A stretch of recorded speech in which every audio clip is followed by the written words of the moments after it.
to establish that, as she stated in her offer, that the explanations for the expenses in relation to confidential funds, she used the word sham, that they were prepared before they even requested for it, and that it's almost all the same, involving the same amounts, and consumed the entire amount, which I'm sure you're not willing to stipulate at this point, Counsel. We're not going to stipulate on that, Your Honor. But Even if I were in your position, I won't. yes, Your Honor. But just to put it on record, Your Honor, the witness already stated that he had no participation in the execution of certain documents like the PFP and the accomplishment reports. And yet, he has been questioned about those documents, including his interpretation thereof. So, Your Honor, during the lull, if I may, counsels, during the lull, some senator judges were also discussing and talking. I think most, if not all, Attorney May get the point that you have been trying to drive at in relation to the liquidation report, the PFP, with the exception of the disbursement voucher that Mr. Ortonio signed. That while he is aware of them, he had no part in its preparation. And indeed, you have been using this witness to read some of the contents of the documents, albeit the document should speak for itself, but we do get that point. Kindly proceed to the other purposes of your offer. I believe there are about 2 or 3 more that you have not yet established through this witness. Because insofar as that is concerned, I think the senator judges get the point that you're driving at. You want to prove through this witness in the documents, supposedly, that the items in the liquidation report are almost the same with some variations, that the amounts are almost the same, that the totals are the same with some variations as well, and that the plan was prepared on dates before they made the request. Even the 11-day period, I think, the court has already taken notice of that as well, even from the previous witness's testimony. So kindly proceed, counsel, and you don't have to skip that part, but kindly abbreviate that part and move on to your other offers that you wish to establish through this witness. Your witness, Ms. Attorney May. Okay. Thank you, Your Honor. Good afternoon again, Mr. Ortonio. Good afternoon, ma'am. Okay.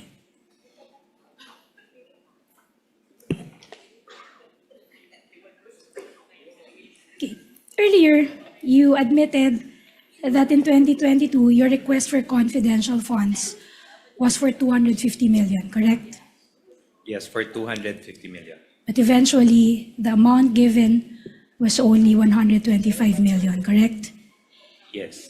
And yet, in the 2022 accomplishment report, what is reported is that there was still 100% implementation of activities. Tama ho ba?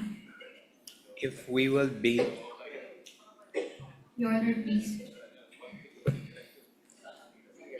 Your Honor, please. I'm sorry, counsel. Can the witness be shown the document, Your Honor? Yes, Yes, Your Honor. assisting counsels have been given continuing authority to so approach and show the witness the documents in order to confront the witness with the document.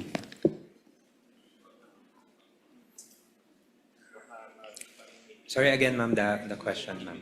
You reported in that accomplishment report for 2022, inulat nyo na 100% pa rin ang implementation ng projects. Tama ba? Based on the utilization that was submitted and prepared, ma'am, it indicated 100% implementation. Okay. Ibig sabihin, Mr. Ortonio, tama ba na there was full implementation of the project gamit ang kalahati ng budget na inyong hiningi? Tama ba? Sorry again, ma'am. There was still full implementation of the activities for half the budget that you requested. Ma'am, if based on the document, ma'am, 100% for the 125, ma'am. Okay. Okay. Sige. Punta na tayo ngayon, Mr. Ortonio, sa replies to the AOM. Ngayon, sumagot ka, ikaw mismo sumagot sa AOM number 2023-211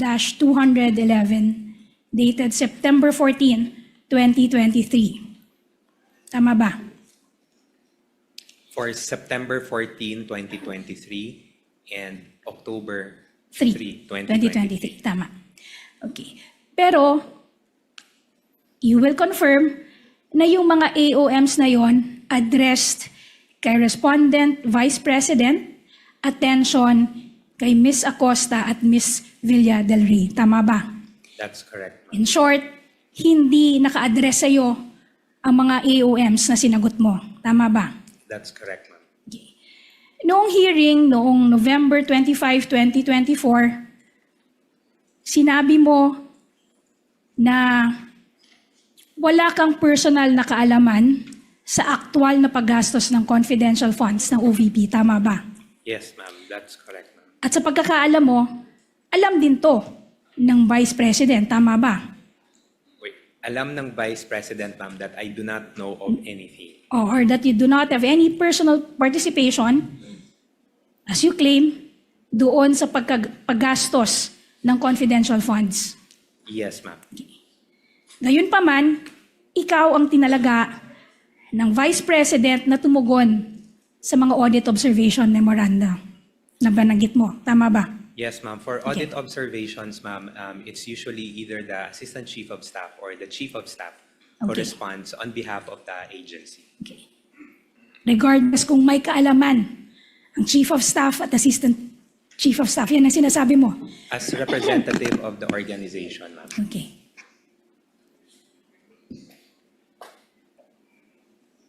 Ngayon, ipapakita sa iyo ang mga sulat ng OVP sa COA na may petsang Oktubre 19, 2023, November 30, 2023, April 19, 2024, August 27, 2024. Ito ang mga naging tugon mo sa lahat ng audit observation memoranda ng Commission on Audit. Tama ba?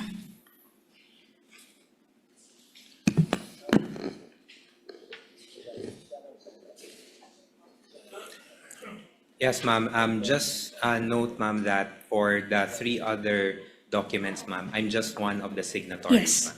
Yes. But a signatory nonetheless. Yes. Okay.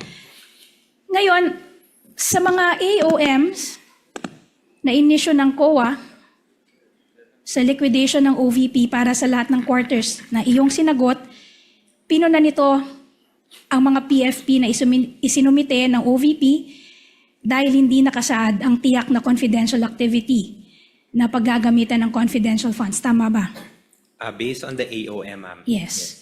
At sa inyo namang sulat to the COA, yung mga sulat na you were confronted with, ipinagtanggol nyo itong PFP na ito. Tama ba? Yes. Sinabi nyo na, and I quote, there's no specific guideline on the details of confidential activities to be indicated. Yes, Okay. ma'am. Okay. Yes, ma'am. Based on the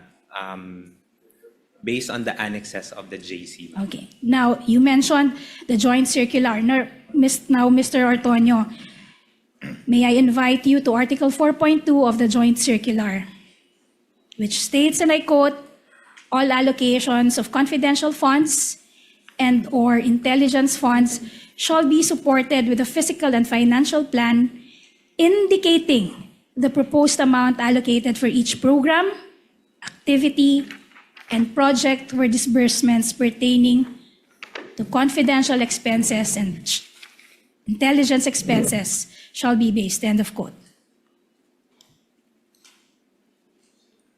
Sorry, ma'am, what provision again, ma'am? 4.2. 4.2.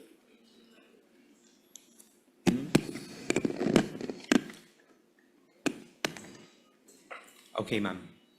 Yes. At inaamin mo na, tulad ng pag-amin mo kanina, yung mga PFP na ito, na inyong sinumite, tanging ang isinasaad lamang ay yung mga umbrella programs, na good governance program, and socioeconomic delivery programs. Tama ba? Based on the documents that was prepared, ma'am, it Yes. only indicated the umbrella programs. Ngunit inamin nyo na rin na ang dalawang ito ay mga pawang umbrella programs lamang at may kanya-kanyang individual programs sa ilalim nito. Tama ba? Ma'am, for the programs, ma'am, that was indicated, I can say, ma'am, that there are specific programs based on the regular funding. But as to the activity... That is not the question, Mr. Antonio. Ang tinatanong ko lamang sa inyo, yung dalawang programs na to, yung umbrella programs nito, dahil sila ay umbrella programs lamang, meron tong mga particular programs under these umbrella programs. Correct? Ma'am, if we are talking about the regular budget, ma'am, yes, there are specific activities under those programs. And even, you would confirm, ikaw din ang nag-submit sa COA ng mga protective the intelligence operations reports. Tama ba? Again, ma'am, Protective intelligence operations reports or yung mga PIORs, di ba? as the I am the designated liaison officer for the confidential funds, ma'am. And yes, I submitted documents, ma'am, in a sealed envelope, ma'am. Yes.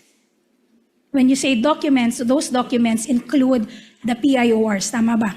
Kasama doon, sa sinubmit mo, yung mga PIORs, tama ba? Yes, ma'am, in response as an attachment to the response to the AOM. In fact, and I would assume, binasa mo rin ito, mga PIORs na to, bago mo ito sinumite. Unfortunately, ma'am, I was not able to read the reports, ma'am, because these are sealed already, ma'am. I submitted the documents only, ma'am, to the COA. Okay. Tinanong mo rin ba, sinabi mo kanina, na nakikipag-coordinate ka kay La Chica, sa security officer at sa special disbursing officer. Tama ba? Yes, I Tinanong mo ba coordinated sa them. kanila kung ano ang nilalaman ng PIORs na ito? No, I did not anymore You did not. ask, ma'am. Okay.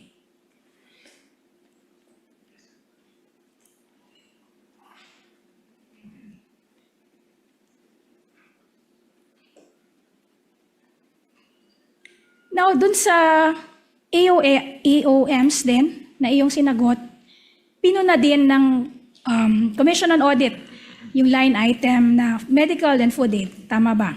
Yes. At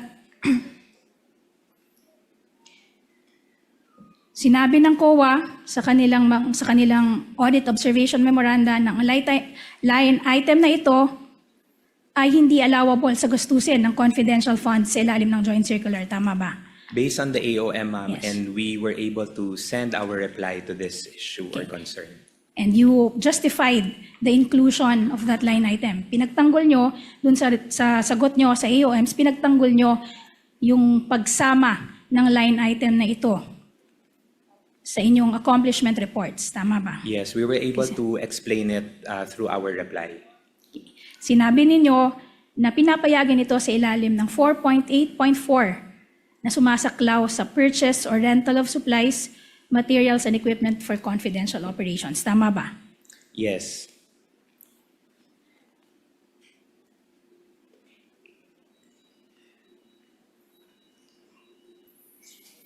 And you will also confirm na itong pera, supposedly for the purchase of rentals of supplies, materials, and equipment for confidential operations, hindi kayo gumastos. Ibig sabihin, yung supposed supplies, materials, and equipment, hindi ang OVP ang bumili nito. Tama ba? Based on the information that was provided to me by the security officer, payments were made directly to the informants or the agents. At tama rin kukumpirmahin mo rin ba na wala kang nakita kahit anumang official receipt sa pagbili ng kahit alin dito sa mga tinutukoy na supplies na to. Unahin natin sa medicine. Wala kang nakitang kahit anong official receipt mula sa kahit alinmang drugstore, pharmacy, o supplier. Tama ba? I was not able to see, ma'am, any ORs. Yes. Okay. And you will also agree na sa pangkalahatan, ang pagbili ng gamot at pagkain ay ginagawa sa regular na proseso, pang araw-araw. Ibig sabihin, bibili mula sa sources like drugstores, pharmacy, at ang bumibili naman ay i-issuehan ng karampatang official receipt. Tama ba? Sorry, ma'am. The question, so this is in parang Purchase. the usual Yes, purchase. the usual Yes, if purchase. it's for the usual purchase, yes, bibili ka and then you are given a receipt. At hindi mo na tinanong si Ms. Acosta at ang security officer na iyong nabanggit kung nasaan ang supposed official receipts bilang patunay na ito nga ay nabili, mga supplies na ito. Ma'am, the explanation that was provided to me, ma'am, was that binigay po ang pera directly doon sa mga informants and agents, and the informants and agents na po yung bumili ng mga medical and food supplies. So it's the acknowledgement receipt, which is the proof of the release of the funds to the informants or the agents. In short, ang sinasabi mo, kahit si Ginang Acosta at ang Special Disbursing Officer, walang nahawakan kahit isa mang official receipt para sa supposed purchases na ito. Ma'am, as Yes. to the exactness, ma'am, no, kung meron ba silang nahawakan na official receipt, that I cannot provide an answer po. But at the end of the day, wala silang binigay sa'yo, pina-explain mo sila, pero wala pa rin silang binigay na official receipt. Kahit anong official receipt for any of these supposed purchases. Wala po silang nabigay na official receipts, ma'am, but there were acknowledgement receipts, ma'am, that were provided.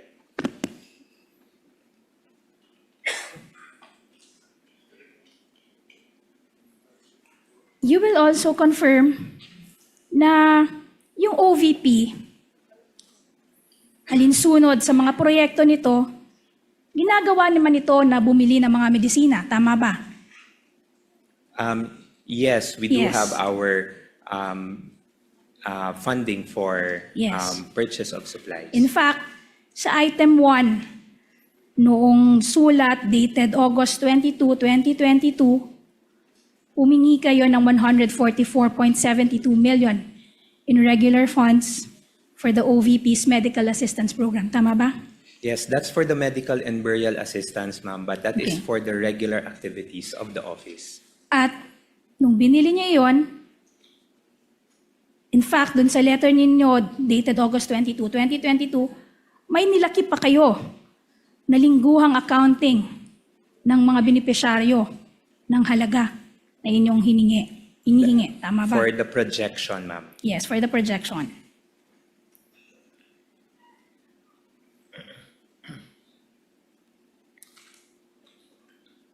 Yung letter nyo din, noong September 19, 2021, kahit yun, may nakalakip na transmittal na the submitted computation in forecasting which says, and I quote, the submitted computation in forecasting the requirement for medical assistance. Tama ba? Yes, ma'am. But again, ma'am, that is for the regular activities of the office, for the medical and burial program. Okay. In short, Mr. Ortonio, maaari sana na ang OVP sa pamamagitan ng SDO ang bumili ng mga gamot at ibigay na lamang ito sa mga umano'y informants. Tama ba? Your Honor, please.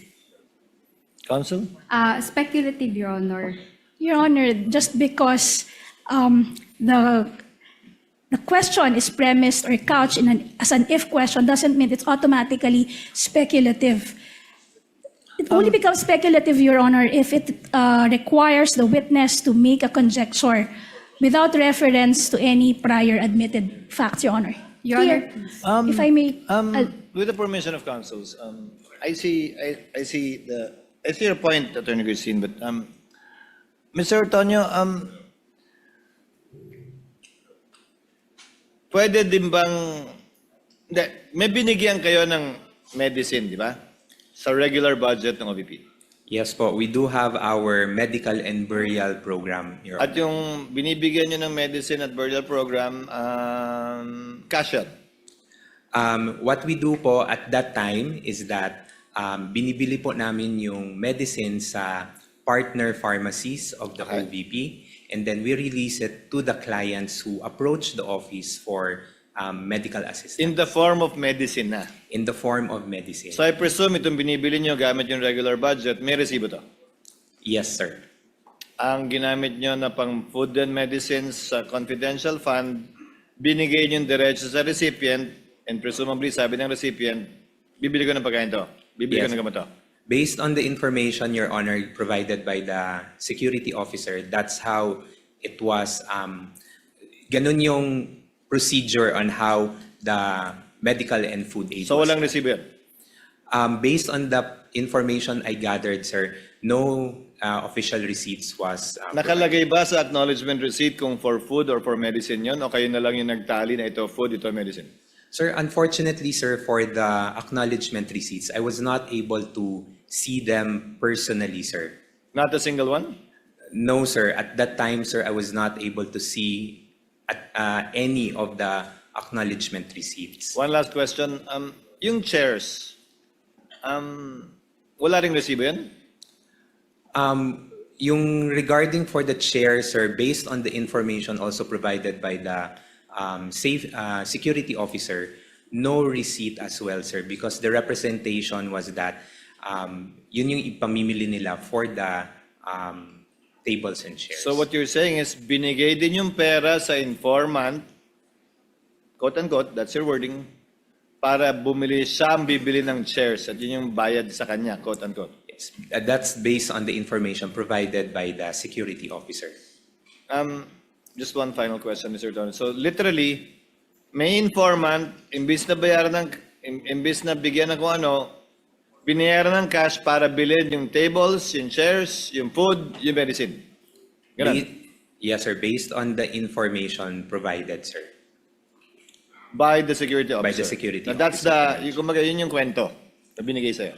That's based on the information that was provided by the At security hiwalay pa officer. yon sa pinapamigay nyo na food and medical assistance sa regular budget ng OVP. Yes, that's for the regular clients that yung public na mga clients that When you we say receive. clients, not informants. Yes, sir. Clients. That's correct, sir. Parokyano, yung regular na nagpupunta o humihingi ng tulong o dumudulog sa OVP.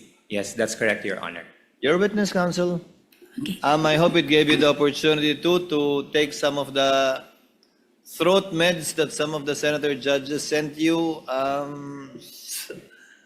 And I hope you can drink some warm water, counsel. You may continue, counsel. Yes, Your Honor, in a bit I will be asking for time to take my salabat with me, Your Honor. Yes, counsel, you may. But in the meantime, Your Honor, I'll proceed to Please continue. I'll proceed with my examination. Okay.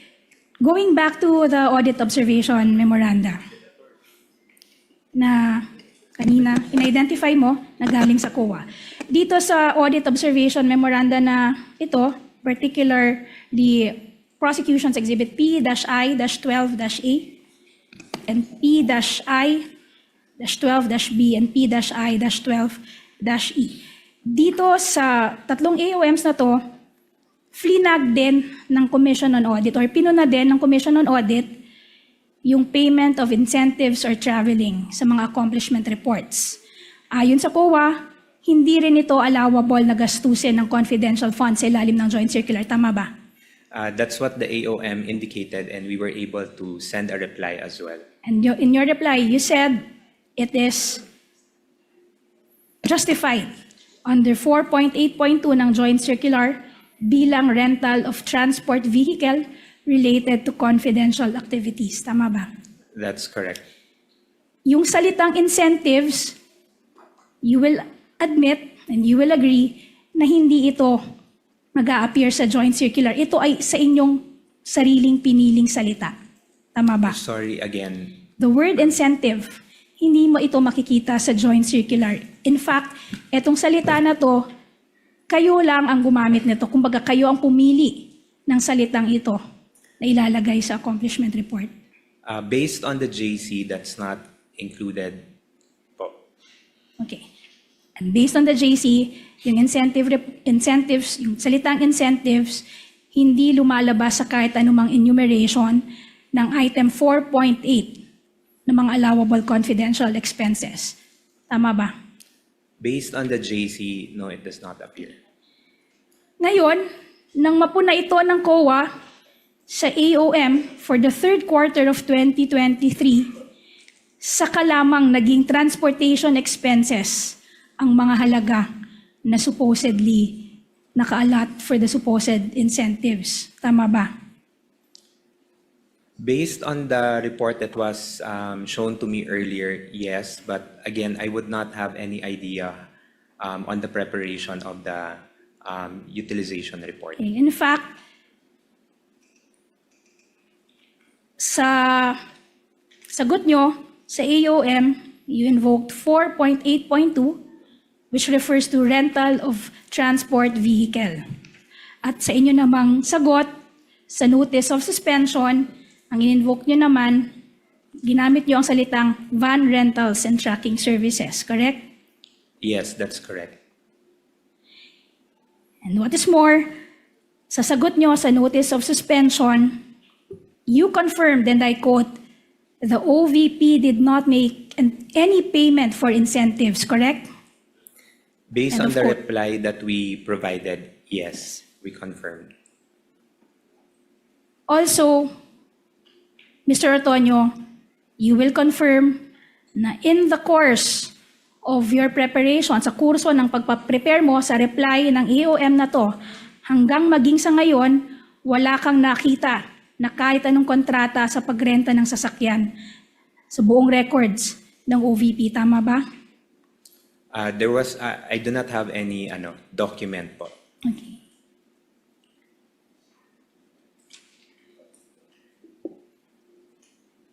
Now, let's go to the certifications dated October 19, 2023, April 19, 2024, and August 27, 2024, which are prosecutions exhibit P-I-12-M, P-I-12-G, and P-I-12-K. Ikaw ang nagsumite ng mga certifications nito sa Commission on Audit kalakip ng inyong reply sa Audit Observation Memoranda. Yes, this is part of the attachment to the replies. At sinumitin nyo ito, sana bilang umano'y patunay ng surveillance activity. Dahil pare-parehong sinasabi ng mga nasabing certification na ito na walang untoward incident na nagawa o naganap sa implementation ng mga proyekto ng OVP at sa mga engagement mismo ng pangalawang Pangulo. Tama ba? Yes po, that's correct. In short, ginagamit nyo ang mga certification na ito bilang patunay na inyong opisina ay nagastos ng 125 million pesos.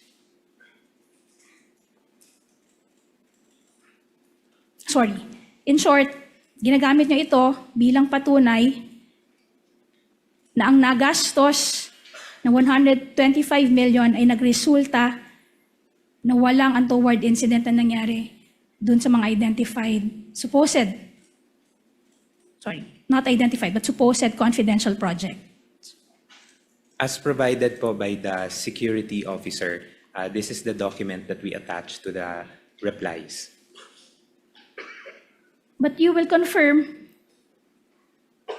that hindi mandato ng VP you will confirm na mandato talaga ng VP SPG na panatilihin ang seguridad ng Vice Presidente. Tama ba? That's part of the duties and responsibilities of the VP SPG. Correct. And you will also confirm na beginning October 2022 and during the entire relevant period, the Vice President already had at least 470 protective security personnel or protective agents. Tama ba? As to the exact number, ma'am, of the VP SPG personnel, I cannot comment, ma'am, but there's a unit that handles the security of the VP, which is the VP SPG. Let me refresh your memory, Mr. Ortonio. We will be showing you your letter to the DBM ng addition o ng augmentation para sa special duty allowance ng VP SPG dahil tumaas ang bilang ng security officers and security or protective agents ng Vice President. Tama ba? Yes. Sinabi mo rin dyan sa letter na yan na as of October 10, 2022, the total count per roster of troops is 473. Yes, ma'am. I mentioned, ma'am, na... Yes. I can- Thank you, Mr. Ortonio. I'm satisfied with your answer.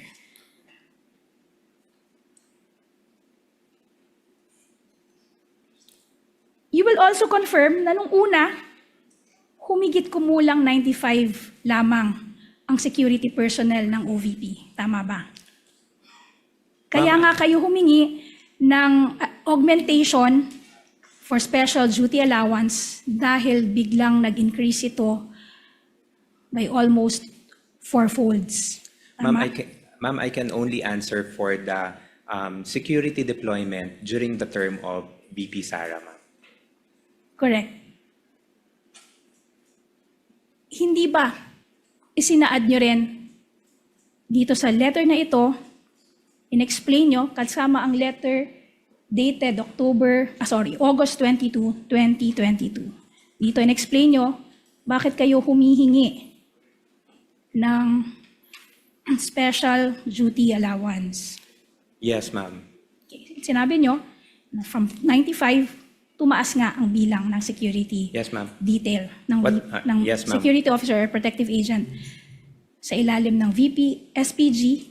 Ayon nga sa'yo, yung mandato ay protektahan at i-ensure ang seguridad ng Vice Presidente.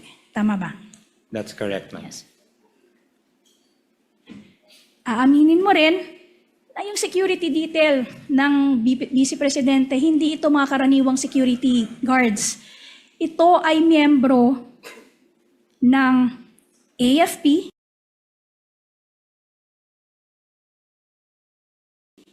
at PNP. Tama ba? Yes, ma'am. In That's correct. fact, sinabi mo rin sa same letter na yan na 364 ng karagdagang or ng security detail ng Vice Presidente ay mga miyembro ng Armed Forces of the Philippines. At 140 naman ay miyembro ng Philippine National Police. Tama ba? Yes, ma'am. That's correct.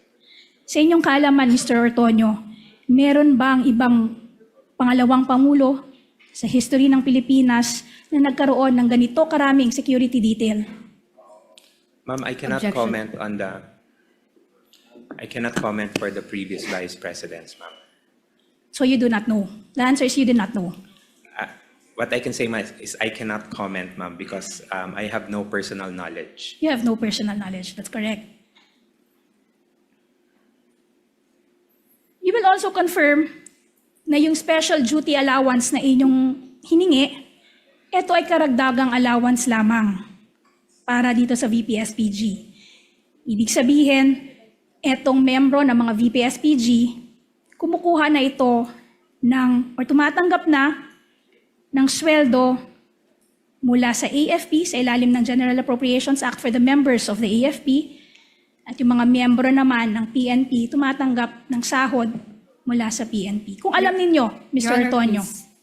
Counsel? I will have to object, Your Honor, because Council has not shown the relevance of the salaries of VP-SPG to the confidential funds. And in fact, there was no finding from the COA ICPAO regarding this matter. Okay, on 2 points, Your Honor.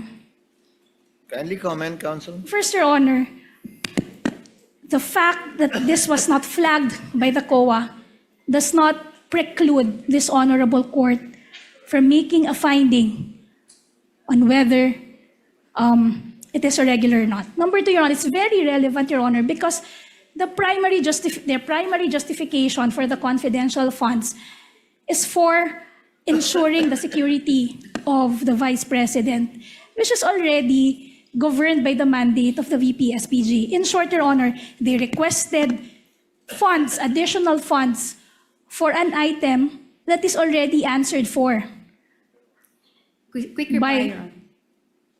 the mandate of the Let her finish, VP-SPG, and which is already paid for from a separate funding, Your Honor. Quick Yes, reply, Your can Honor. you sing? The issue on the VP-SPG salary, Your Honor, being allegedly covered by the confidential funds is not among the allegations in the articles of impeachment. Neither was this matter alleged in the impeachment complaints. Number two, the impeachment court only relies on the findings of the COA, Your Honor. That's the reason why the COA was placed on the witness stand and testify on its matters, Your Honor. With all due respect, the matter of determining whether the salaries were indeed covered by the confidential funds is a matter outside the powers of the impeachment court to determine, Your Honor. Your Honor, if I may just reply, just to set the record straight, Your Honor, because the Brief prosecution reply, never... counsel, before the chair makes a ruling. Please continue. Sorry. Your Honor, at no point and at no time did the prosecution say that the confidential funds were used to pay for the salary of the VP-SPG. What we are saying, Your Honor, is that the VP-SPG is already paid from a separate account, from a separate fund, salary for the purpose of affording or providing protection to the Vice President. Now, Your Honor, they requested for funds, additional funds to pay for the very same protection. Your Honor, please. That's already being Counsel is testifying, Your Honor. that's already being afforded by Actually, the VP-SPG. counsels, please. Actually, Attorney May, you already were able to actually say what you want to say on the record based on your comments on the objection. I will have to sustain the objection of counsel for respondent. The salary of the VP-SPG is irrelevant because the confidential funds cannot be used to pay for the salaries of for security, and if at all, to buy confidential information, if at all, which has also been shown to have been done. We see the point, counsel, Attorney May, that the Vice President has 473 security personnel already, that, as you stated in your offer, should be doing the job that they're spending this confidential fund for. However, the witness has already answered that he may not be in a position to answer that question specifically. Continue with your point. Thank you, Your Move Honor. on, Attorney May. Mr. Antonio, you will also confirm na sa inyong sulat na may petsang August 22, 2022, sinabi nyo na as early as July 1, 2022, 7 OVP satellite office na ang naitatag ng Office of the Vice President. Ito yung mga satellite offices sa Bacolod, Cebu, Dagupan, Davao, Surigao, Tacloban, at Zamboanga. Tama ba? Yes, that's correct. At nung bawat isa nito, sinabi ninyo, and I quote, are catering to an average of 100 to 150 clients per day. Tama ba? Yes, that's correct. You will also agree na walang naiulat na untoward incident sa rollout ng mga satellite offices na yon bago ang December 21, 2022. Tama ba?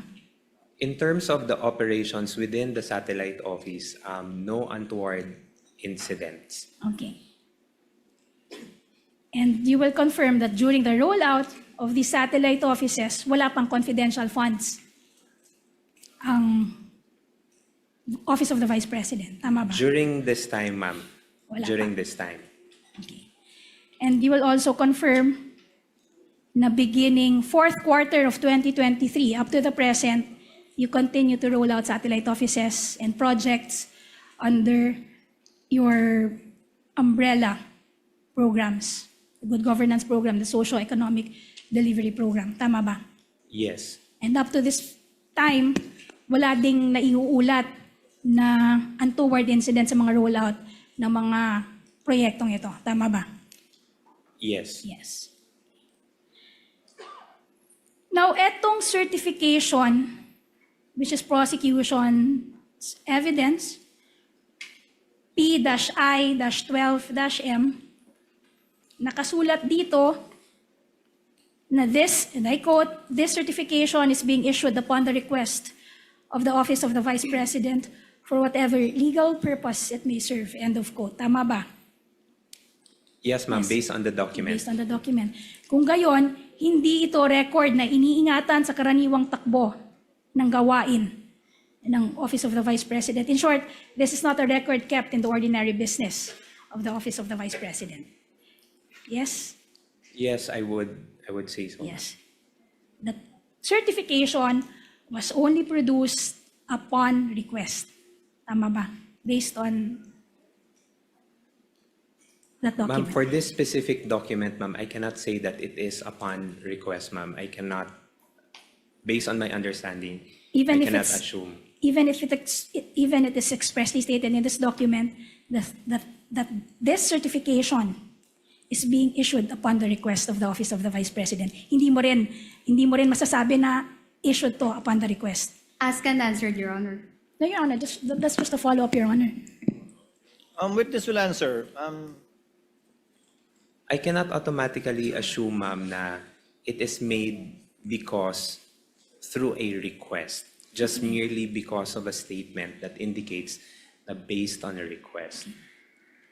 Okay, so ibig sabihin mo, maaring nagkamali lang yung explicit statement Your na to. Honor, please. No. Your Honor. What's the basis of the Misleading, objection? Your Honor. Maaaring nagkamali lang. How is it misleading, Or Your Honor? argumentative? Argumentative. Or argumentative, sustained. Okay. That's the witness answer, counsel, however unacceptable it may, or unacceptable it may be. Also, in those 4 certifications that you were earlier confronted with, wala ring nakalagay, nakasulat na amount, wala ring nakasulat na pangalan na pinagbigyan ng confidential funds, walang sinasabi kung saan ginastos basically yung confidential funds na pinapatunguhan dyan sa 4 na certifications na yan. Tama ba? Based on the document, ma'am, no, it does not indicate. Okay.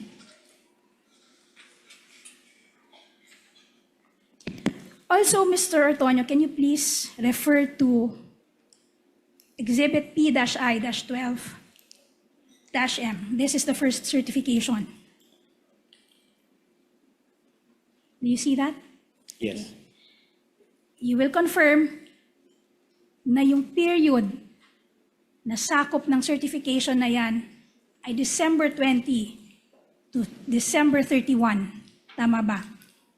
Based on the document, ma'am, yes, it indicates 20 to 31. Pero ang mismong liquidation, kung saan nyo inilakip yung certification na yan, ang period na sakop ay December 21 hanggang December 31 lamang. 31. Tama. Yes, based on the documents that were So in submitted. short, may 1 day na covered ng certification na hindi covered ng liquidation. Tama ba? If you will base it, ma'am, based on my understanding, if you will base it on the liquidation report, merong isang araw. Merong isang araw. Thank you.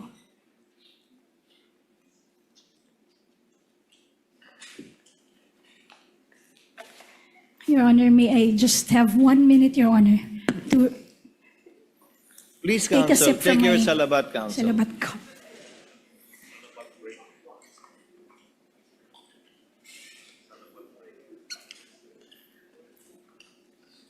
You may also do the same, Mr. Ortonio. Thank you, sir.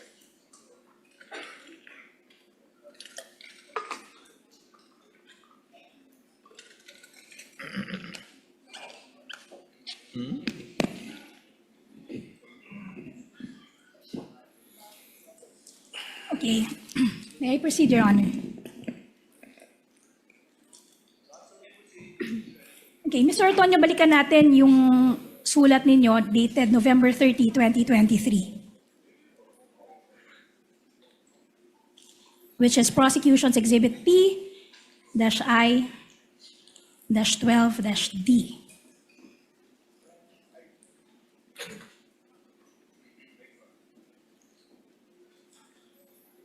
It's already there. It's already with you. P dash. I-12-D.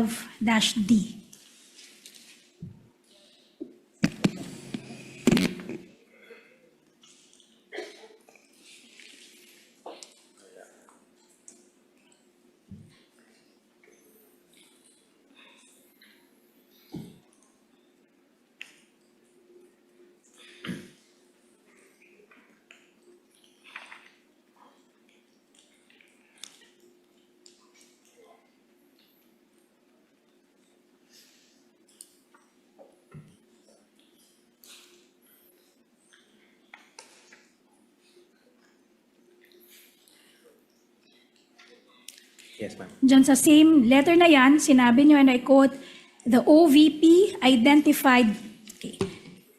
Sa letter na yan, sinikap nyong ipaliwanag ang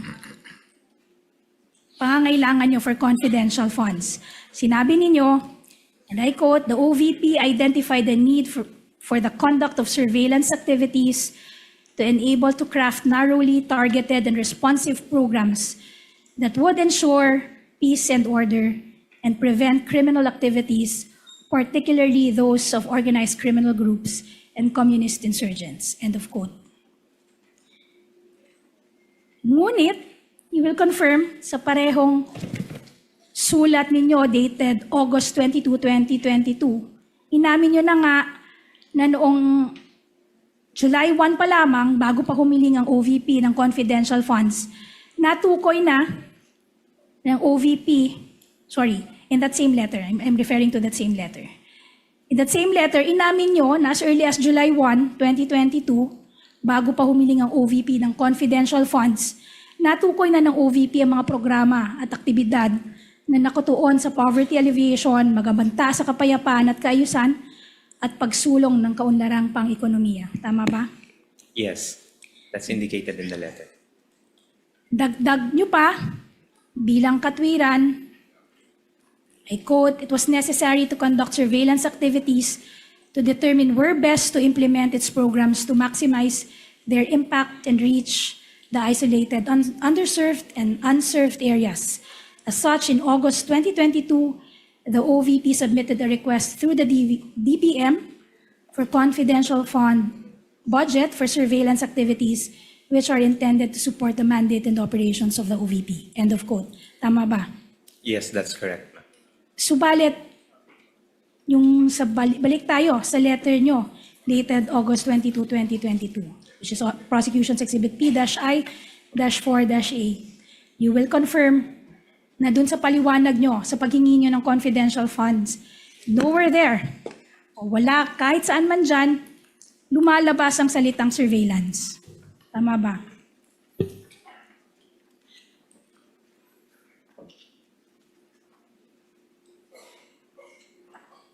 Based on the letter that we submitted, ma'am, there's no indication of the word surveillance.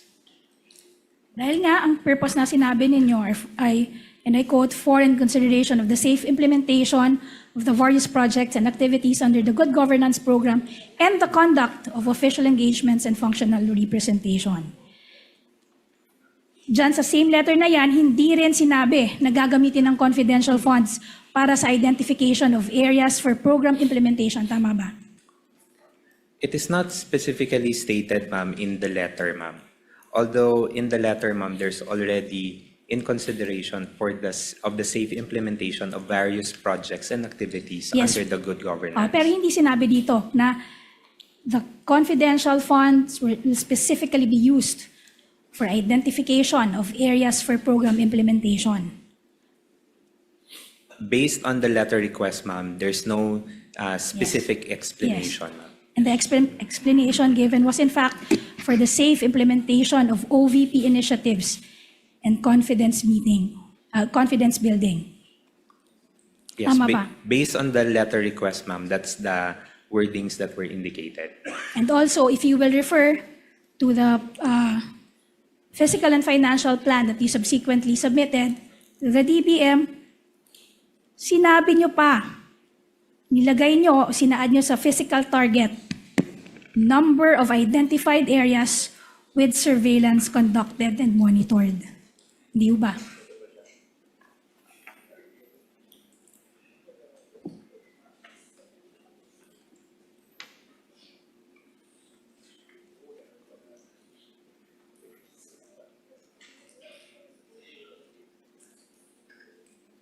If we will base it in the document, Yes. ma'am, yes. So in short, kahit hindi nakalagay ang bilang, meron ng mga identified areas.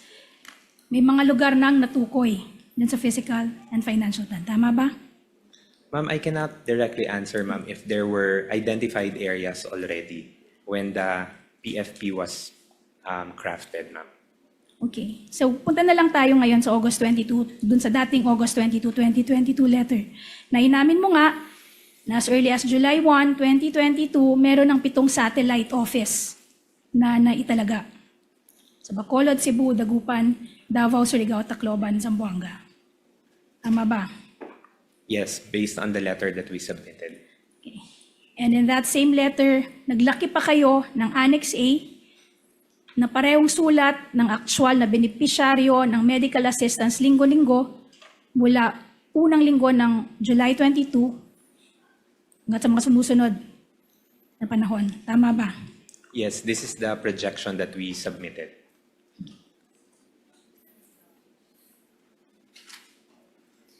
At nakalimbag din sa item 3 ng same letter na yan na 3 pang karagdagang satellite office.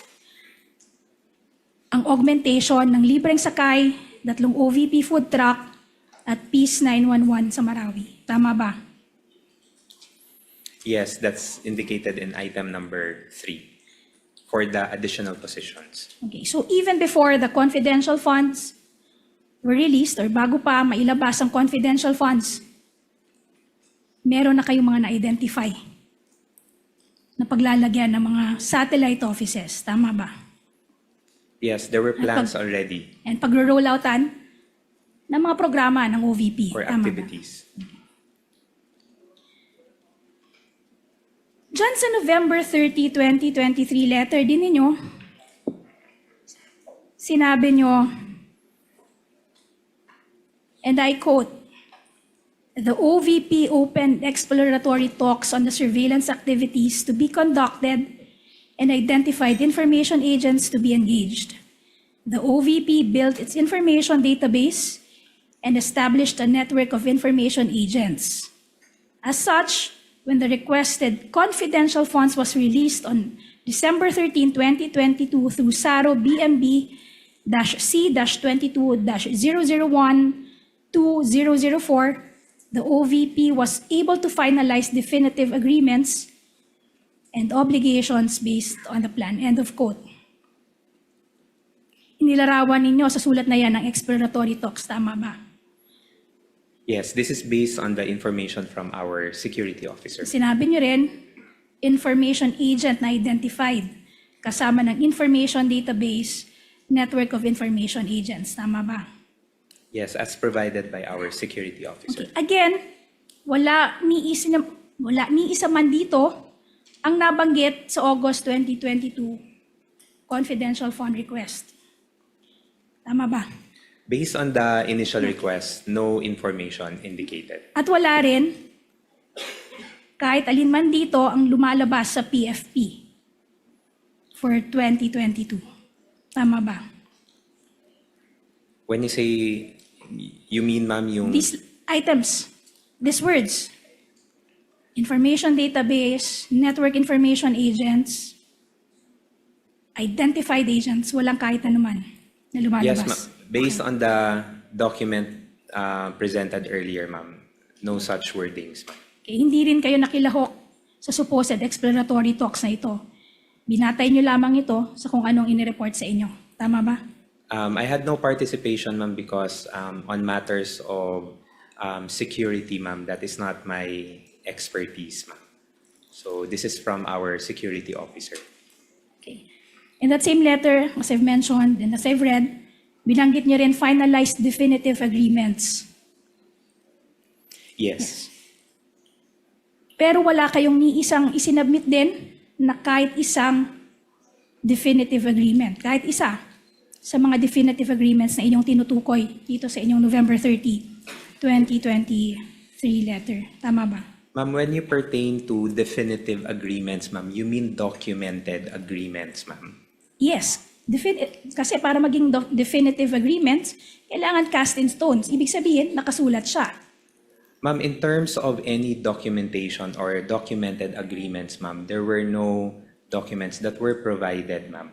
And as to how our agreements were made on the ground, ma'am, again, I cannot provide any information.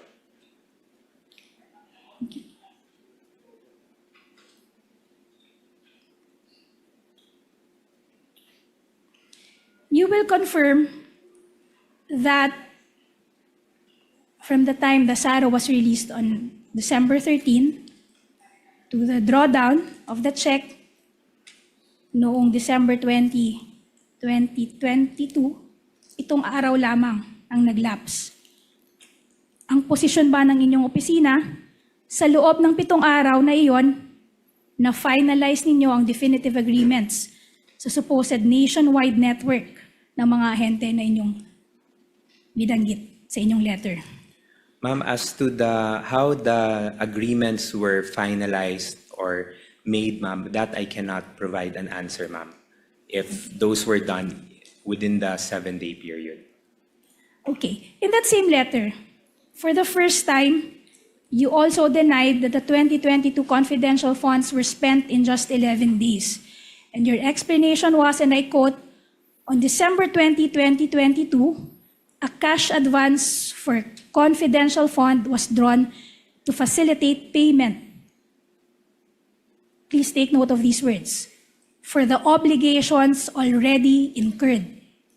Hence, the 125 million confidential funds were fully utilized for expenses planned, implemented, and paid during the 3-month period, meaning October to December 22, and not within mere 11 days, as what the audit observations may have suggested. End of quote. Nakalagay yan sa inyong sagot. Yes, ma'am. Ma'am, in terms of... No, it's okay, Mr. Antonio. I'm satisfied Your Honor, with your please. answer. Your Honor, please. Yes, Counsel? Can the witness be allowed to answer? Your Honor, the witness already satisfied the The question. question was It's answerable already by yes or answered. no. You will be afforded your chance, Attorney Christine, during your cross to make him explain that point. So you Proceed, Counsel. mentioned earlier obligations, quote unquote, already incurred and expenses already paid. So ibig sabihin, ng already incurred ay nangako ng magbayad ang OVP bago pa mailabas ang pera. Tama ba? Ma'am, I cannot specifically say, ma'am, because arrangements made on the ground, ma'am, I have no personal knowledge on it. Pero ilumagda ka sa letter na yan, di ba? Yes, ma'am. Again, ma'am, this information, ma'am, came from the information from our security officer, ma'am. So, ibig sabihin, sinulat mo lang mechanically eksaktong words na finid sa'yo ng kausap mo. Ganun ba? Na hindi mo naintindihan kung ano yung sinusulat. Tama Ma'am, ba? First, ma'am, hindi po siya mechanically na sinulat ko lang po kung ano yung sinabi. Of course, ma'am, based on the information that was provided to me, ma'am, yun yung nilatag ko doon Yun sa yung letter, nilatag mo. ma'am, for the drafting of the letter. Counsel, allow me. Kayo po ang gumawa ng sulat, Ginoong Ortonio, di ba? Pumirma kayo. Yes. Kayo Yes, Your gumawa? Honor. Kayo po ang gumawa ng sulat? Yes, Your Honor. Base sa nakuha niyo impormasyon kay Gina, kay Colonel Lachica, at iba pang opisyal. Ano pong ibig sabihin niyo dyan sa pahayag niyo yan? To facilitate payment for the obligations already incurred. Ibig sabihin, may utang na, babayaran na lang. Na-incur na yung expense, babayaran na lang. Sir, based on what was shared to me, sir, hindi siya utang, no? But arrangements have been done on mga activities that will be done, and then the payment will be done once the money would be available already. Mr. Ortonio, what do you mean by obligations already incurred? Anong ibig sabihin para sa inyo nung sinulat niyang yon? Obligations already incurred. Sa simpleng Arrangements, salita, bayarin. ano sir, what I meant on this statement, sir, is that there are already arrangements that have been coordinated, sir, prior to the release of the funds. When you say arrangements nga, may pinangako ng bayaran, hindi pa lang nababayaran. Bayarin. Obligations already incurred. May obligasyon na. May pangako na bayaran. Yun ba yan? Sir, hindi siya pangako, sir, na bayaran, but meron na siyang mga, how do I explain it, sir? Parang meron ng arrangement, sir, that will be done, and then yung payment, sir, will be once available na siya. Sir, in the ordinary course of meaning, that's how you define obligations already incurred that you wrote? Yes, sir. Based on how I understand the information, sir, that's how I indicated it in the letter. That's his answer, Counsel. You may proceed. Okay, but you will confirm that on those 3 months referred to in your letter, October, November, and November, pati early parts ng December, wala pang allotment na maaaring pagbasihan ng OVP ng obligasyon ng confidential funds. Tama ba? There was Yes. no allotment as of Yes. yet. Kung gayon, wala ding certification of availability of funds na maaaring nailabas para sa mga obligasyon na yon. Tama ba? There was no document yet released. Okay. Alam nyo din, Mr. Tonyo, dahil sa tagal ng inyong paninilbihan bilang kawani ng gobyerno, alam ninyo na walang obligasyon ng gobyerno na maaaring pasukin na walang appropriation at katumbas na allotment. Tama ba? That's correct, ma'am. At alam din ninyo, base doon sa joint circular na iyong paulit-ulit na sinight sa mga letters ninyo, alam ninyo na ang cash advance ay dapat mauna sa gastos. Tama ba? That's correct, ma'am. Hindi ito maaaring legal na gamitin para i-reimburse o pantakip sa mga gastusing nagawa na. Tama ba? For reimbursements, ma'am, yes, Yes. that's indicated in the Yes. JC. Okay, thank you. Now, pumunta na tayo sa your reply to notice of suspension. Ikaw din sumagot sa reply. Ikaw din ang sumagot sa notice of suspension. Di ba? Yes, ma'am. I'm I'm one of the referring to signatories. the notice of suspension that I'm referring to is prosecution's exhibit P-I-13-A.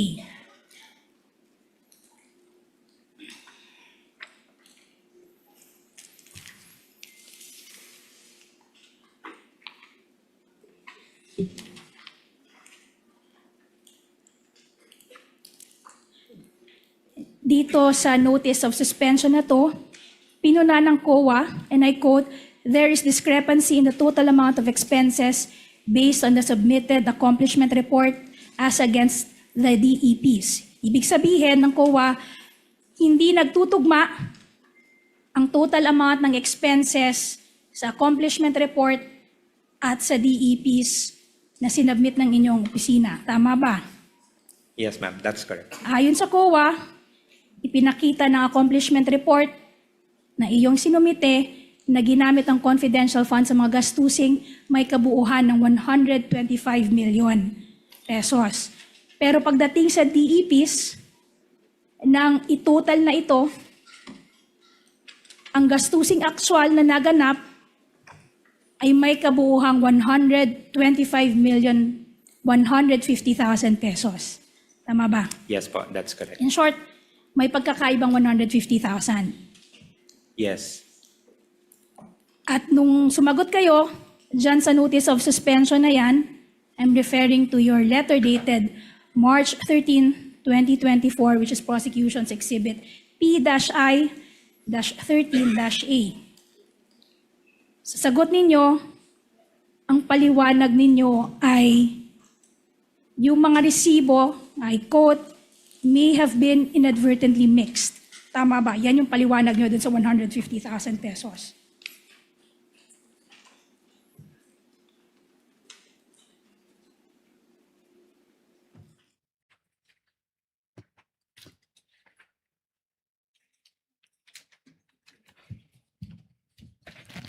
Let us put ourselves in the presence of God. Heavenly Father, we come before you today, seeking your guidance and wisdom.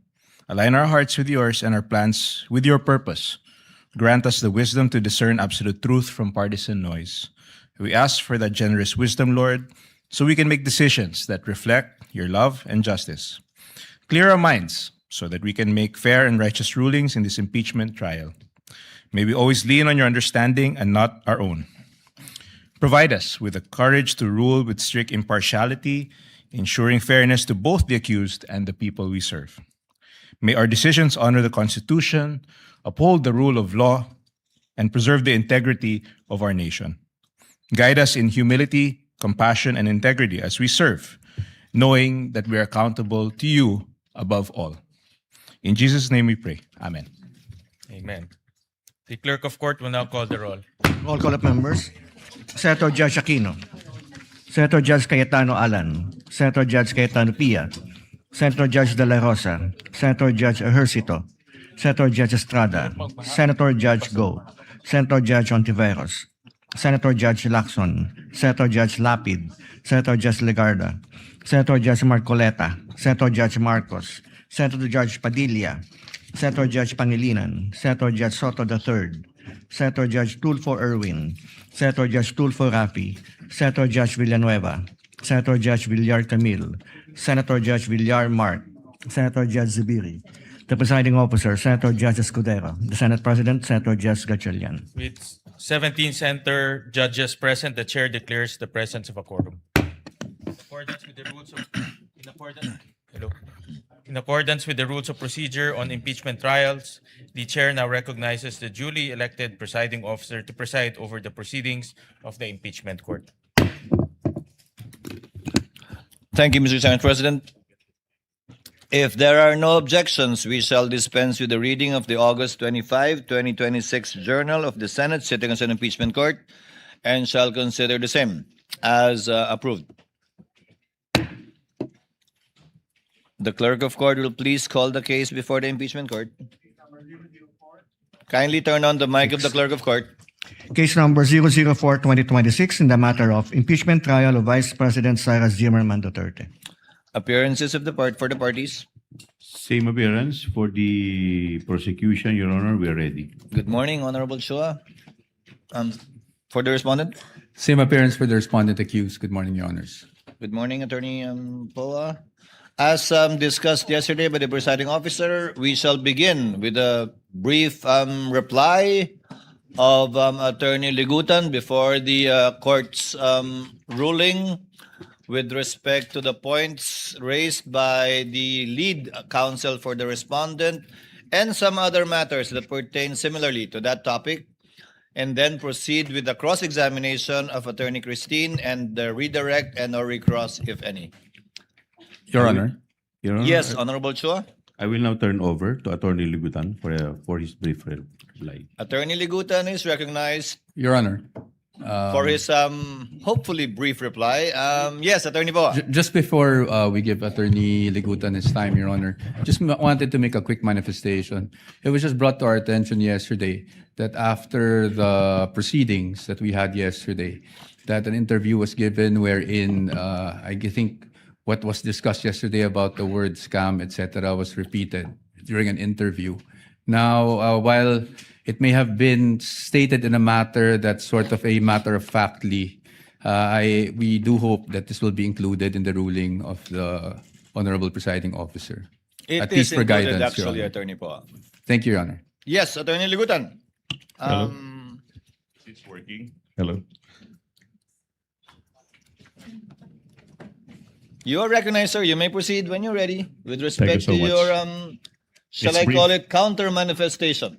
It is brief, Your Honor. Thank you, Attorney Ligutan. You may proceed. A teacher, a lawyer, a rule on cross-examination, a Facebook post. How did we get here? Last August 12, before trial was adjourned, it was a Wednesday.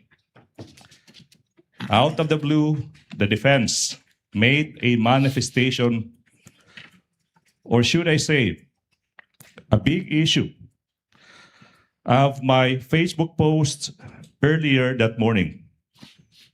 My post reads, a principle all lawyers and law students know by heart. Misleading questions are not allowed, even on cross-examination. Period. The defense surmised it is a reaction to that viral exchange between the opposing counsel that morning. A lawyer for the defense said, in effect, that misleading questions are allowed. We all heard it. It immediately caused an uproar on social media, especially in the legal community, where it is a well-entrenched rule that misleading questions are not allowed, even on cross-examination. It is a truism as irrefutable as the sun rising in the east and setting in the west. It is a principle all lawyers and law students should know by heart. But why post it on Facebook? Your Honors, why not? Yes, I am a lawyer. But more than just a lawyer, first and foremost, I am a teacher. Isa po akong guro. Usa ko ka maestro. And I'm proud to be one. I have been a lawyer for almost 16 years, but I have been a teacher, an educator for almost 20. At alam ng ating mga magigiting na guro sa buong kapuluan na ang pagtuturo ay likas sa ating mga guro. Ang pagtuturo, ang pagtatama ng mali, ay walang pinipiling lugar at walang pinipiling panahon. That's why I made that post. I was concerned that the statement made in open court that misleading questions are allowed will go unchecked. My teacher's instinct kicked in. I wanted the students I left in Cebu, especially in the University of San Jose Recoleto School of Law, where I have been teaching for the past 15 years, and recently in the University of Cebu School of Law, and in Diliman, my alma mater, the University of the Philippines College of Law, and all law students out there. I want them to know that a teacher had heard that wrong statement in open court, and he is correcting that mistake on Facebook, as I have been doing the past years. To the defense, I shall not name names. I will not put you on the spot. But the post is not about you. It's not personal. It is about the law that we all adhere to. It is about what we teach the public who are watching our trial. Correcting a mistake is never wrong. Doing it while a hearing is ongoing online does not make it not right. Ang pagtatama ng mali ay kailanman hindi ipinagbabawal kahit sa loob ng impeachment court ito. Now the defense said they found it troubling or in bad taste for a prosecution lawyer like me to, quote, do this, unquote, in the middle of a courtroom hearing. But do what? Correct a wrong? On the contrary, Your Honors, what is more troubling is for the defense not to admit their mistake and instead call out a lawyer, a teacher, who just stated what is correct in his own time and in his own Facebook account. What is troubling is if we turn a correction of a mistake by one side into a shield from fair criticism for the other. Now the defense is asking this court to act on my post. It is elevating it to a serious courtroom violation. But what did I violate? I did not discuss the merits of the case. I did not discuss the strength or the weakness of the oral arguments or evidence of either side. I only stated, without mentioning any name, using the most neutral of font color and background, black and gray, without adding any emoticon, without splicing anything. What the rules of procedure simply provide, that misleading questions are not allowed, even on cross-examination. Your Honors, we in the prosecution also have rights. I, for one, did not surrender my freedom to teach and to enlighten when I decided to participate in this trial. Patuloy po ako magiging guro kahit sa loob ng impeachment court na ito. Lastly, Your Honors, the defense mentioned humility, that I should have been humble enough not to post that now viral statement. Your Honors, being a provinciano from Leyte, Samar, and Cebu, and coming from a middle-income family born without a famous family name, who had to compete for his spot in this capital, I know a thing or two about humility. The defense cannot lecture me on humility. If there's somebody who needs to be reminded about humility, it's them, the defense. It is the opposite of humility.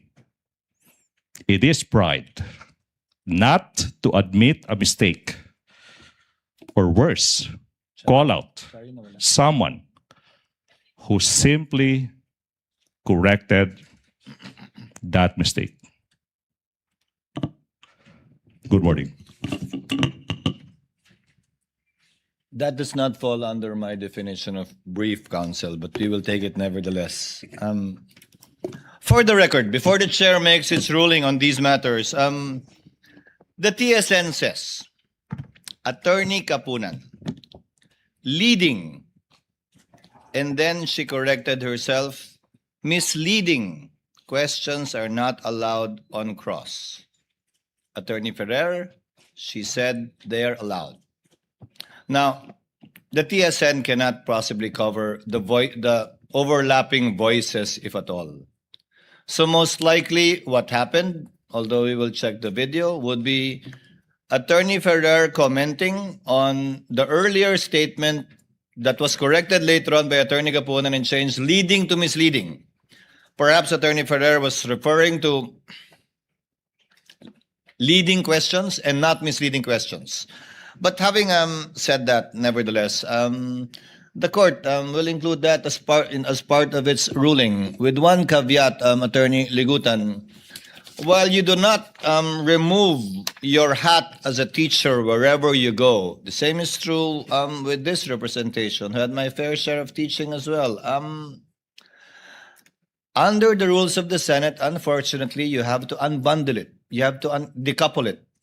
Under the rules of the Senate, if you are counsel for the parties, you cannot comment on the merits outside of a fair and true report of what happened. In this case, based on the TSN, I am not sure of the accuracy given that the statements made were pertain to both leading and misleading questions. Number two, it still does not take away, your being a teacher, does not take away your responsibility under the CIPRA to a fellow lawyer who you are jousting with or arguing with or competing against this impeachment court. The remarks of the good gentleman, the Attorney Ligutan, the counsel for the panel of prosecutors, is noted and will be entered into records. Thank you, sir. Chair will now make its ruling with the permission of the body from the rostrum because it's difficult to read while sitting down a long ruling. You may sit down, Attorney Chua, for a bit. This will take some time.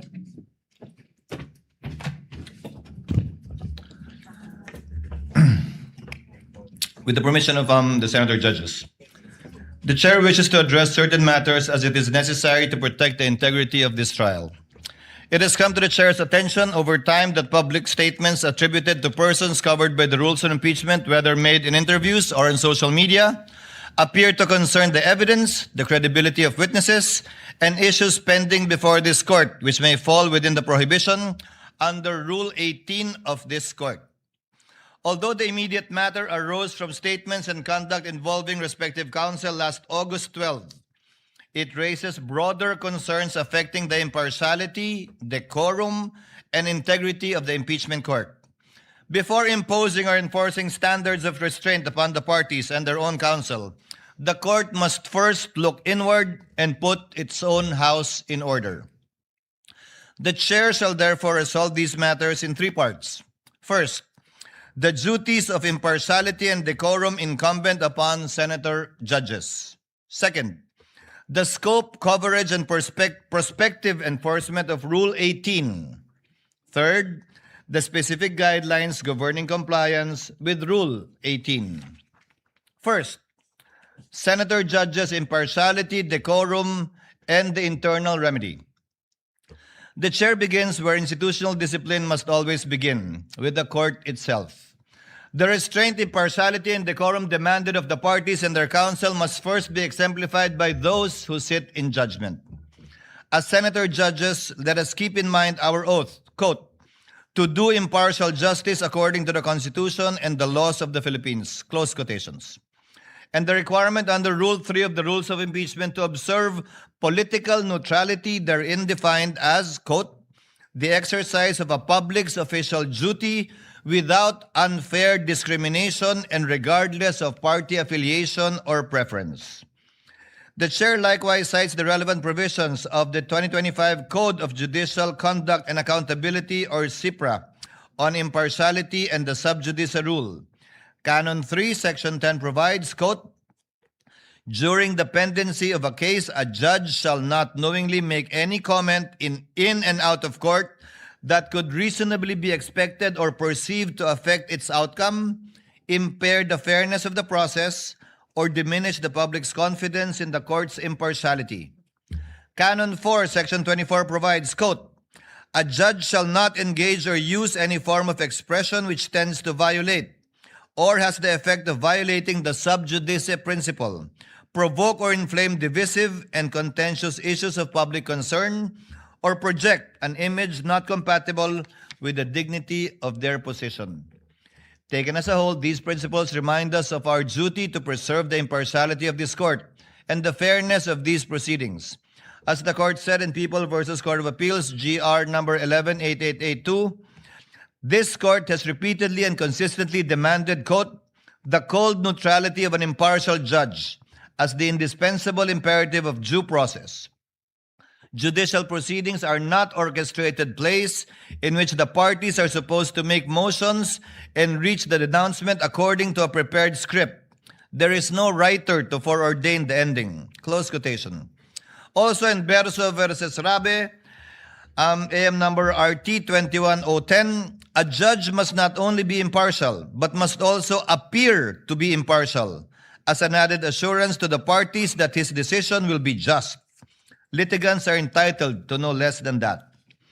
For avoidance of doubt, this shall not prevent senator judges from examining the evidence, where the examination belongs, during the proceedings and on the record. The Supreme Court in People v. Gambor, GR 15-2183 said, the trial judge is accorded a reasonable leeway in putting such questions to witnesses as may be essential to elicit relevant facts, to make the record speak the truth. A judge may examine or cross-examine a witness. He may propound questions to test the credibility of the witness and to extract the truth. He may seek to draw out relevant and material testimony, though that testimony may tend to support or rebut the position taken by one or the other party. It cannot be taken against him if the clarificatory questions he propounds happen to reveal certain truths which tend to destroy the theory of one party. Taken together, Rule 17 and the Gambor case confirm that a searching question is not partial merely because the answer may aid one side or weaken the other. The prosecution and the respondent's counsel must be prepared to answer such questions. The inquiry must remain relevant, material, fair, and directed toward clarification of truth. It must not devolve into a speech, harassment, partisan advocacy, or an announcement of a conclusion already reached. The line is clear. Senator judges may test the evidence here under oath and on the record, exercising the cold neutrality of an impartial judge. When constituted as an impeachment court, the Senate does not cast aside the discipline of parliamentary practice, except where the specific rules on impeachment or the adjudicative nature of these proceedings require otherwise. The rules of the Senate establish parliamentary precedents and courtesies of the chamber continue to bind every member sitting as senator judge under Rule 34, Sections 93 and 94 of the Rules of the Senate. Deem acts or language that offend a senator or any public institution or third party to be unparliamentary and prohibit the use of offensive and improper language against another senator or public institution or third party. Henceforth, I hope senator judges shall refrain from unparliamentary remarks, personal attacks, imputations of improper motive, and other language incompatible with the dignity of these proceedings and of parliamentary courtesy to other people. The chair will at all times extend to his fellow senator judges the courtesy befitting equals and reasonable latitude that serious deliberation requires.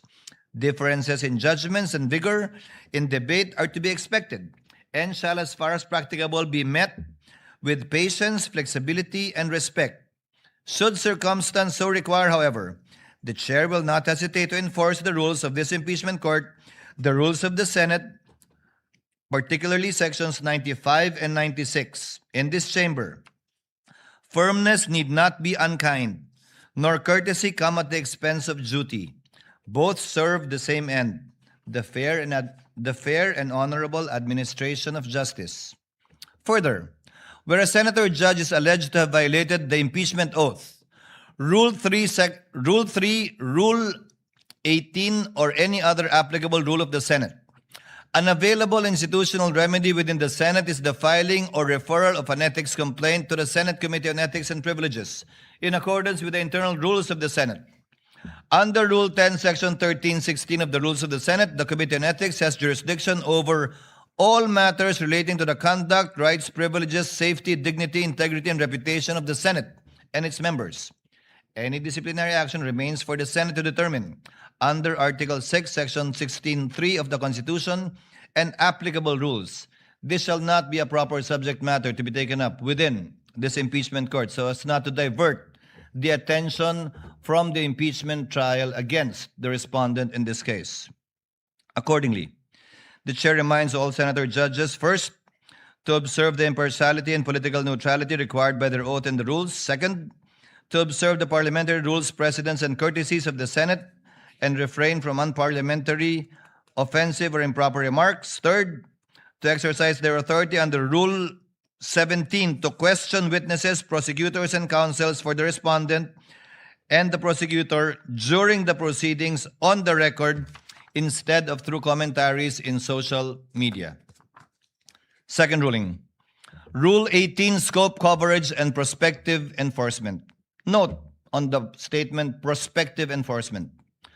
Having addressed the conduct expected of senator judges, the chair now turns to Rule 18 and the persons expressly covered by it.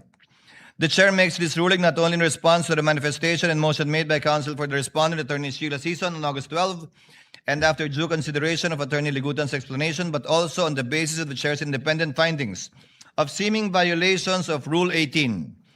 These incidents come after the chair's earlier advice to both panels to designate the respective spokespersons so that the necessary and appropriate communications may be made within the limits prescribed by the rules.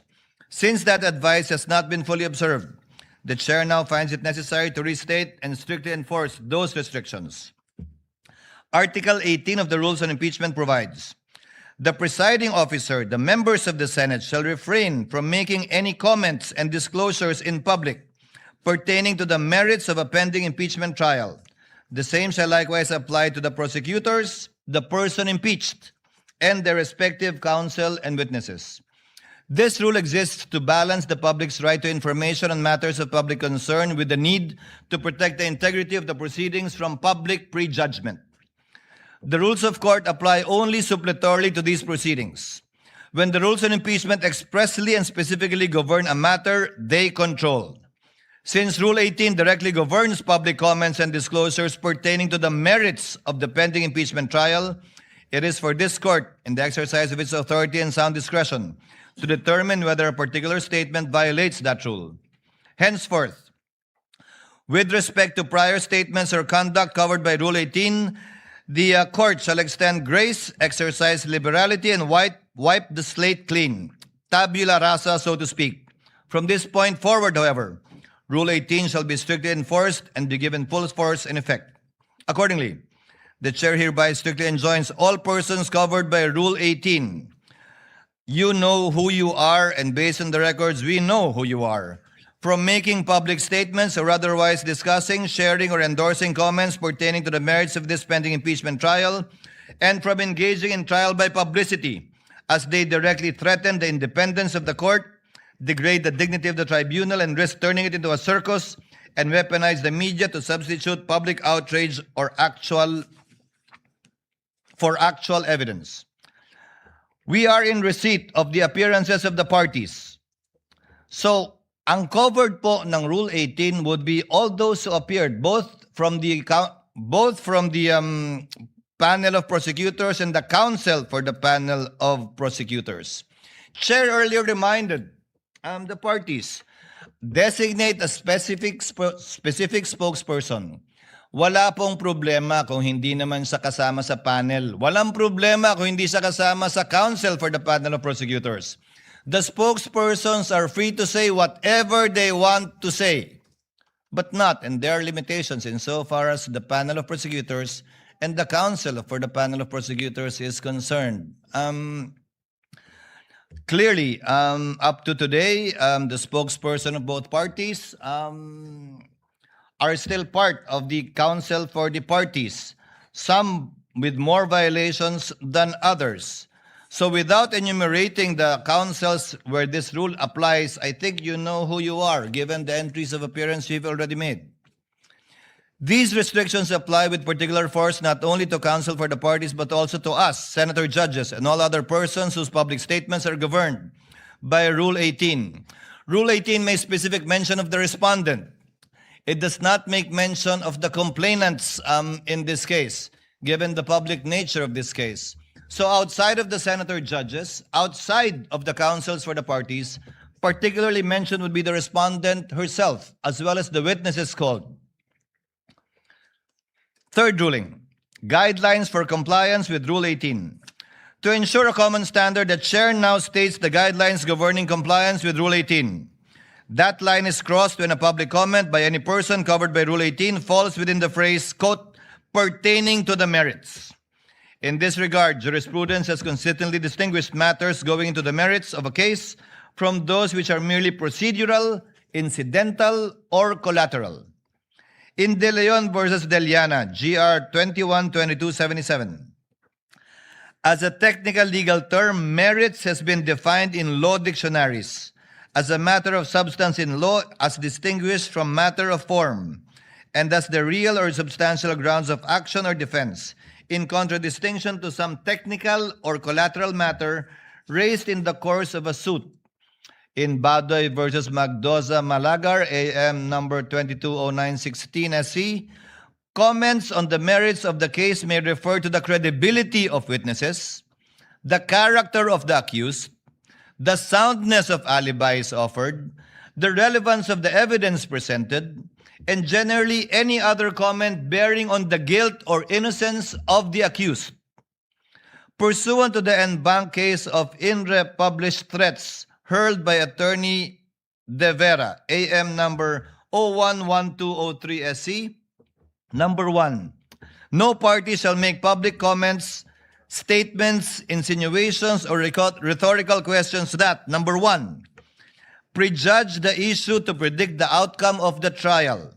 Number 2, question pending rulings. Number 3, substitute media pressure for evidence. Number 4, promote distrust and undermine public confidence in the court by creating the impression that the court cannot be trusted to resolve the case impartially and violate the right of the parties to have their case tried fairly by an independent tribunal uninfluenced by public clamor and other extraneous influences. For purposes of this trial, a statement pertains to the merits when viewed in the full context. It evaluates in its full context. It evaluates a disputed fact, the credibility of a witness, the relevance or probative value, weight, or sufficiency of a particular evidence, assessment as to the legal viability of an article of impeachment, or a substantive defense advocates a particular disposition of the charges or announces or forecasts the ultimate vote. Conversely, this court recognizes the qualified privilege of a fair and true report regarding these proceedings as affirmed in the Supreme Court in abs-cbn versus Ampatuan GR number 227004. Based on the jurisprudential standard derived from Article 35 of the Revised Penal Code, a fair and true report means a neutral, objective, and accurate recounting of the proceedings made in good faith without any comments or remarks. For the guidance of all the parties concerned, the Chair now issues the procedural guidelines for violations of Rule 18. The Impeachment Court will exercise its powers summarily under Rule 5, adhering strictly to the due process parameters set by the Supreme Court. First, a 24-hour show cause order. No oral accusation or press pronouncement shall precede the formal charge. Any party cited for a particular violation will be issued a written show cause order, either motu proprio or upon motion by either party, and will be given exactly 24 hours to submit a verified written answer. Pursuant to the Supreme Court's en banc doctrine in Zaldivar versus Sandigan Bayan, GR number 79690-707, due process in disciplinary proceedings against lawyers and parties does not require a trial-type formal hearing. The presiding officer will rule summarily based solely on the submitted pleadings upon the lapse of the 24-hour period, subject to appeal or reconsideration by any member of the court. Now, the burden of proof. Pursuant to Stratcom Corp. versus Etong, GR number 190980, and Webb versus Gatula, GR number 194469, any punitive sanction requires this court to find that, quote, a person's act must be done willfully or for an illegitimate or improper purpose. Thus, the good faith or lack thereof of the person being cited in contempt should be considered. Hence, the contemnor is presumed innocent, and the burden of proving that the contemnor is guilty of contempt lies with the movant. For violations of Rule 18, the court shall follow a two-strike rule. Violations will be met with a strict graduated penalty system. First offense, public reprimand and admonition. The penalty is a severe reprimand and stern admonition in open court, placed permanently on the record as a final warning. Second offense, a monetary fine. The penalty, pursuant to the prescribed ceiling under Rule 71, Section 7 of the court will impose a maximum statutory fine of 30,000 per violation, pesos that is. Furthermore, exercising the court's inherent case management powers under Rule 4, 5, 6, and 8, To preserve the orderly proceedings, the offending lawyer or party may also be subjected to a defined prospective restriction on speaking, objecting, or examining witnesses on the floor. Each subsequent violation of Rule 18 shall be punished the same way as a second offense, third, fourth, so on, with a fine of 30,000 pesos. In all cases wherein a member of the bar is concerned, independently, pursuant to the case of Inre Almacen, the certified incident record will be transmitted and formal referral will be made to the office of the bar confidant, the Integrated Bar of the Philippines, and/or the Supreme Court for possible disciplinary sanction regarding the person's license to practice. The court also reminds respective counsels of the parties that CIPRA Canon 2, Section 19 prohibits lawyers to comment or publicize opinion pertaining to a pending proceeding in a manner that may cause prejudgment, sway public perception, influence the tribunal, or create a widespread perception of guilt or innocence. CIPRA likewise requires professional responsibility on the use of social media and prohibits the dissemination of false or unverified claims or disinformation. Rule 18 does not, by its terms, cover outside observers or spokespersons who are not counsels of record. Such persons, however, remain subject, when applicable, to the rules on indirect contempt, and if they are members of the bar, to the CIPRA. Counsel of record must litigate their respective causes before the court, not in the court of public opinion, through interviews, social media posts, or publicly generated, authorized, encouraged, or disseminated through surrogates. Counsel cannot have their cake and eat it too. They cannot invoke the authority of this court while simultaneously seeking to influence the proceedings through extrajudicial publicity.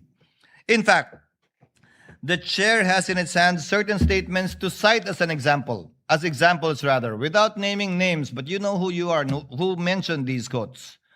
Quote, hindi naman pinag-uusapan dito yung kontrata, pinag-uusapan dito yung banta. Yung banta, nakita nyo sa video, may nagbanta talaga at si Vice President yon, hindi ba?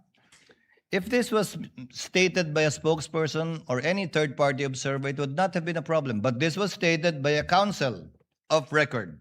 Actually, more specifically, one of the counsels for the private prosecutors. Quote, the country witnessed what I have been saying all along. The complaint is not supported by evidence. An impeachment proceeding should be grounded on credible evidence, not speculation, manufactured narratives, or unsupported allegations. The rule of law depends on facts, not fiction. Quote, meron ba talagang kinausap na mamamatay tao? Meron ba talagang mamamatay tao? Napakaliwanag na ho sa sagot dyan. Meron. Ano ho ang prueba natin? Yung tinatawag na admission against interest ng Vice President. Again, to reiterate, if this was stated by any other party or person, not a member of the panel of prosecutors, not counsel for prosecutors, not the counsel for respondents, it would have been perfectly okay. But since this was stated by one of those covered by Rule 18, it is covered by Rule 18.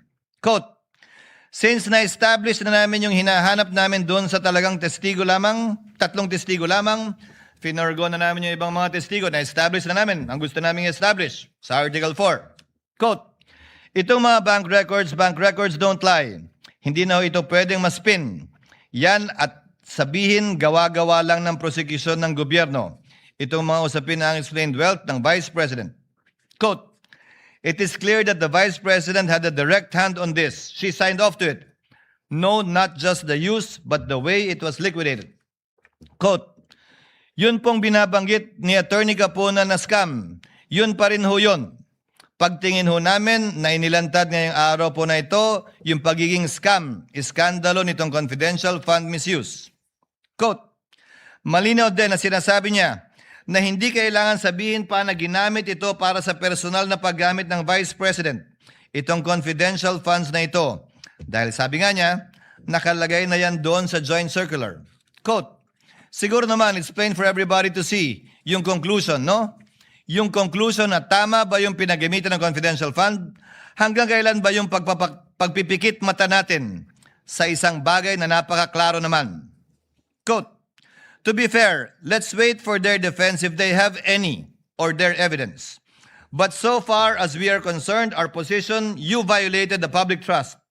Fraudulent liquidation, so you have violated the law. You already betrayed the people's trust. Quote, sa totoo lang po, yung testimonya ni Ms. Acosta na nagsasabing si pangalawang Pangulo Duterte mismo ang nagbigay ng utos na ibigay ang 125 kay Colonel Lachica. Sapat na ho yun doon sa pagpapakita ng maling paggamit ng confidential fund. Quote, to us, it's a scam that was masterminded by the Vice President. Again, these are statements that may be said by any third party, but certainly not by any of the counsel for the parties. I would like to give credit where credit is due as well. There are some counsel for the parties who have been very circumspect with their statements. And you also know who you are. After hearing these examples, no person covered by Rule 18 may reasonably claim uncertainty as to where the line is drawn. The statements read into the record are illustrative, not exhaustive. They are cited not to punish past conduct, but to give clear and fair warning of the standard that shall govern henceforth. As the Chair stated in my opening statement, the discretion entrusted to this court will be exercised with a steady hand, liberal where justice permits, but exacting where fairness, due process, and the integrity of these proceedings demand. Consistent with that commitment, the court will strictly enforce the restraint required of counsel outside the courtroom, while ensuring that within the courtroom, counsel are afforded reasonable latitude to present their arguments, challenge rulings through proper channels, and advocate their respective causes fully and fairly. This discretion does not require counsel to remain silent within the impeachment court. The Supreme Court ruled in abs-cbn Corporation v. Ampatuan, as earlier cited, that the court recognizes that lawyers may criticize the courts and their decisions, subject to the responsibilities they bear as officers of the court. Such criticism, however, must be legitimate, made in good faith, and directed toward the proper administration of justice. Rule 18 closes the avenue of litigating the merits through interviews, social media, and the court of public opinion. It does not close the courtroom to legitimate advocacy. If counsel believes that the ruling is erroneous, that a proceeding has become unfair, or that conduct affecting the trial requires correction, the proper course is to bring the matter before the court where it may be heard, answered, and resolved on the record. Rule 18 demands restraint beyond these walls. It does not command silence within them. This court will not close the door to trial by publicity.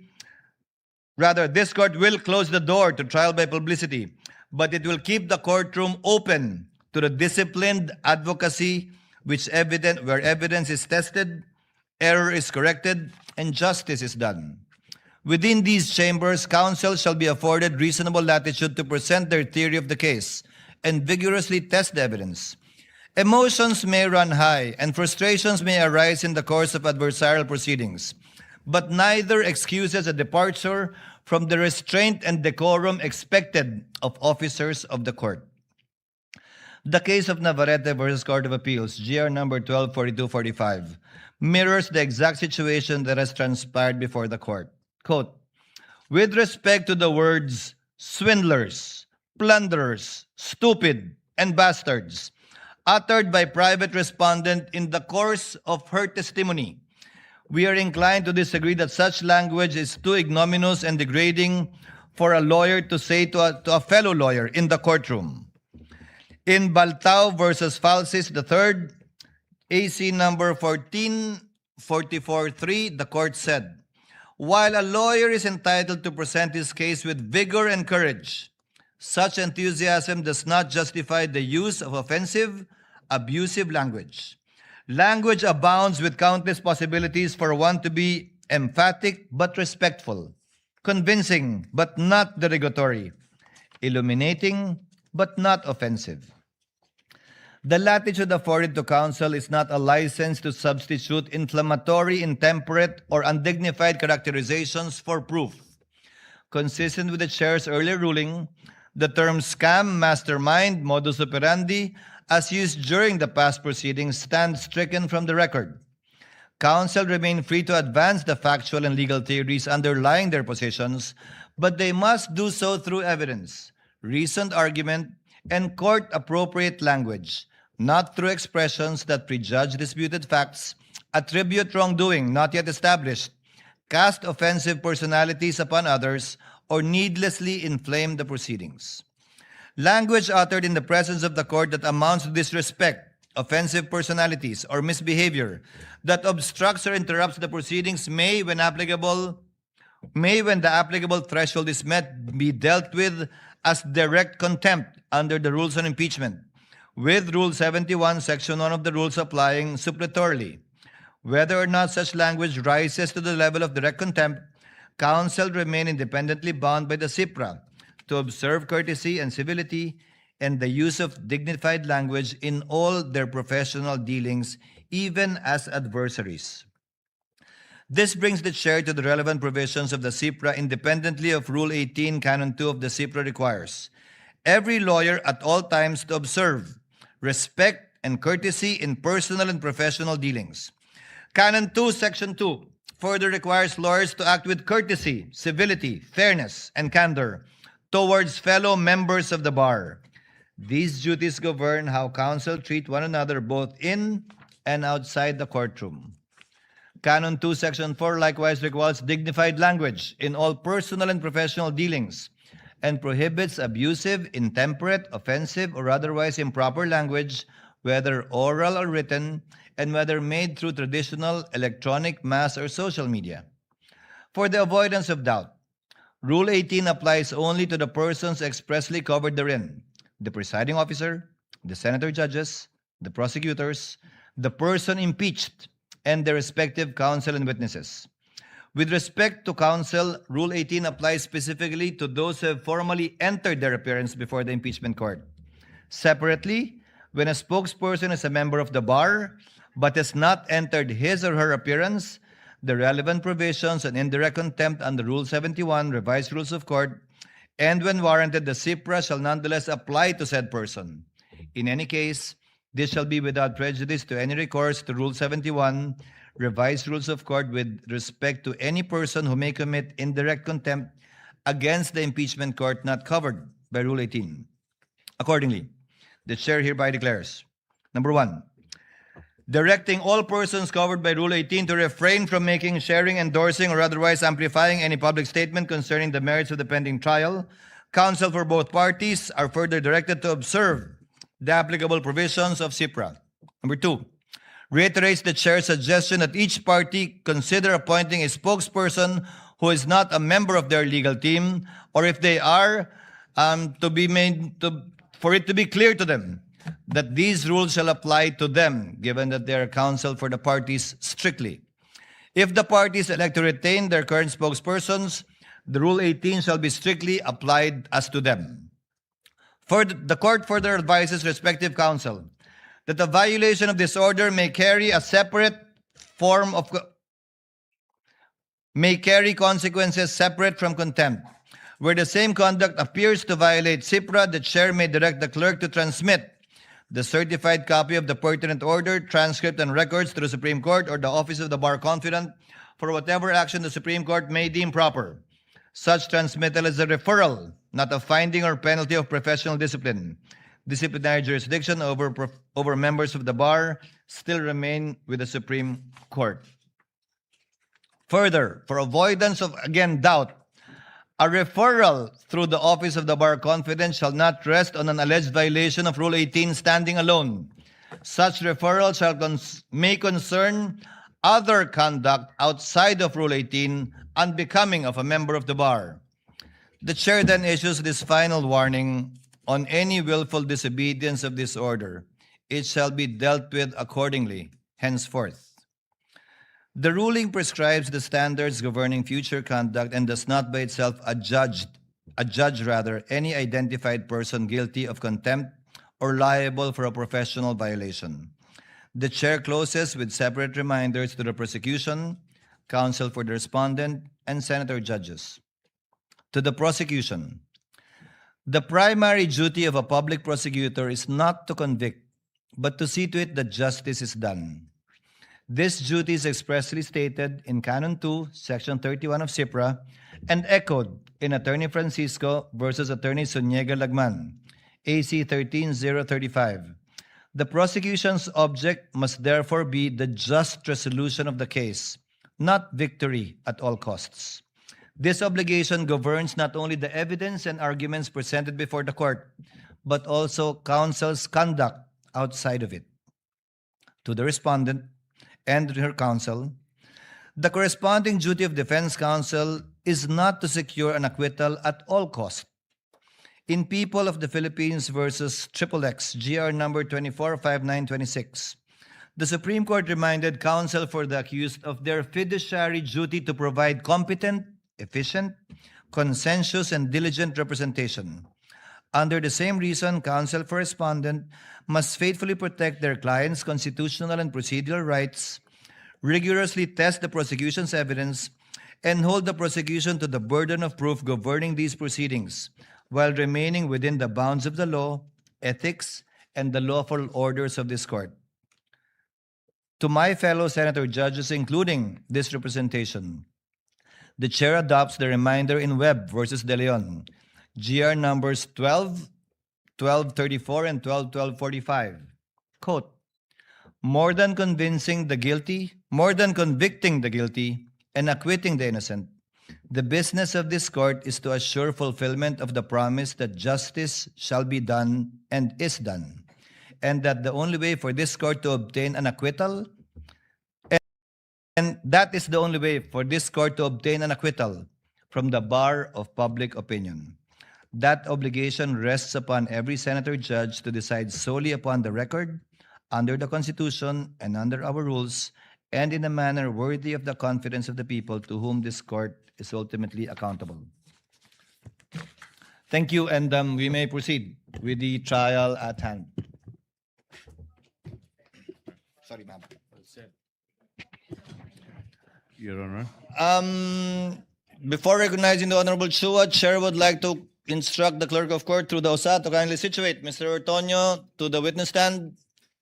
Yes, Honorable Chua. Your Honor, may I now turn over to the counsel for the prosecution, Attorney May Divina Gracia. Attorney May is recognized, and also before recognizing Attorney Christine. We will just ask for Attorney Christine Ferrer to be recognized, Your Honor. Yes, Attorney Thank you. Christine and Attorney May then.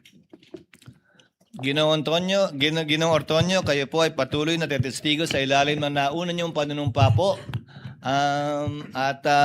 Kung saan nanumpa kayo magsasabi ng katotohanan at pawang katotohanan lamang. Naunawaan po niyan? Yes po, Your Honor. We may proceed now with cross. Attorney Christine, you ready? Your Honor, if I may be recognized. Yes, Attorney May. Your Honor, before the defense counsel proceeds with her cross-examination, the prosecution respectfully moves that the defense be directed to conduct its cross-examination in a non-leading question form, Your Honor. Yesterday, Your Honor, this honorable court declared Mr. Ortonio a hostile witness pursuant to Rule 132, Section 13 of the Rules of Court. And in so ruling, effectively, this honorable court also declared that the interest of this witness is aligned with the respondent. Now, Your Honor, the permission to conduct the permission to propound leading questions on cross-examination under Rule 132, Section 10A of the Rules of Court rests solely on the presumption that the interest of the witness to be cross-examined is hostile or is adverse to the cross-examiner, making it difficult for the cross-examiner to put into the mouth of the witness words that he expects to be elicited. Now, that presumption, Your Honor, has already been overcome by the declaration of this honorable court. So what we expect, Your Honor, is merely cross-examination in form but not in substance. Because in substance, Your Honor, the cross-examination would effectively be like the respondent herself the respondent cross-examining or conducting a direct examination of her very own Assistant Chief of Staff. Last Monday, Your Honor, we witnessed how the defense, under the guise of cross-examination, supplying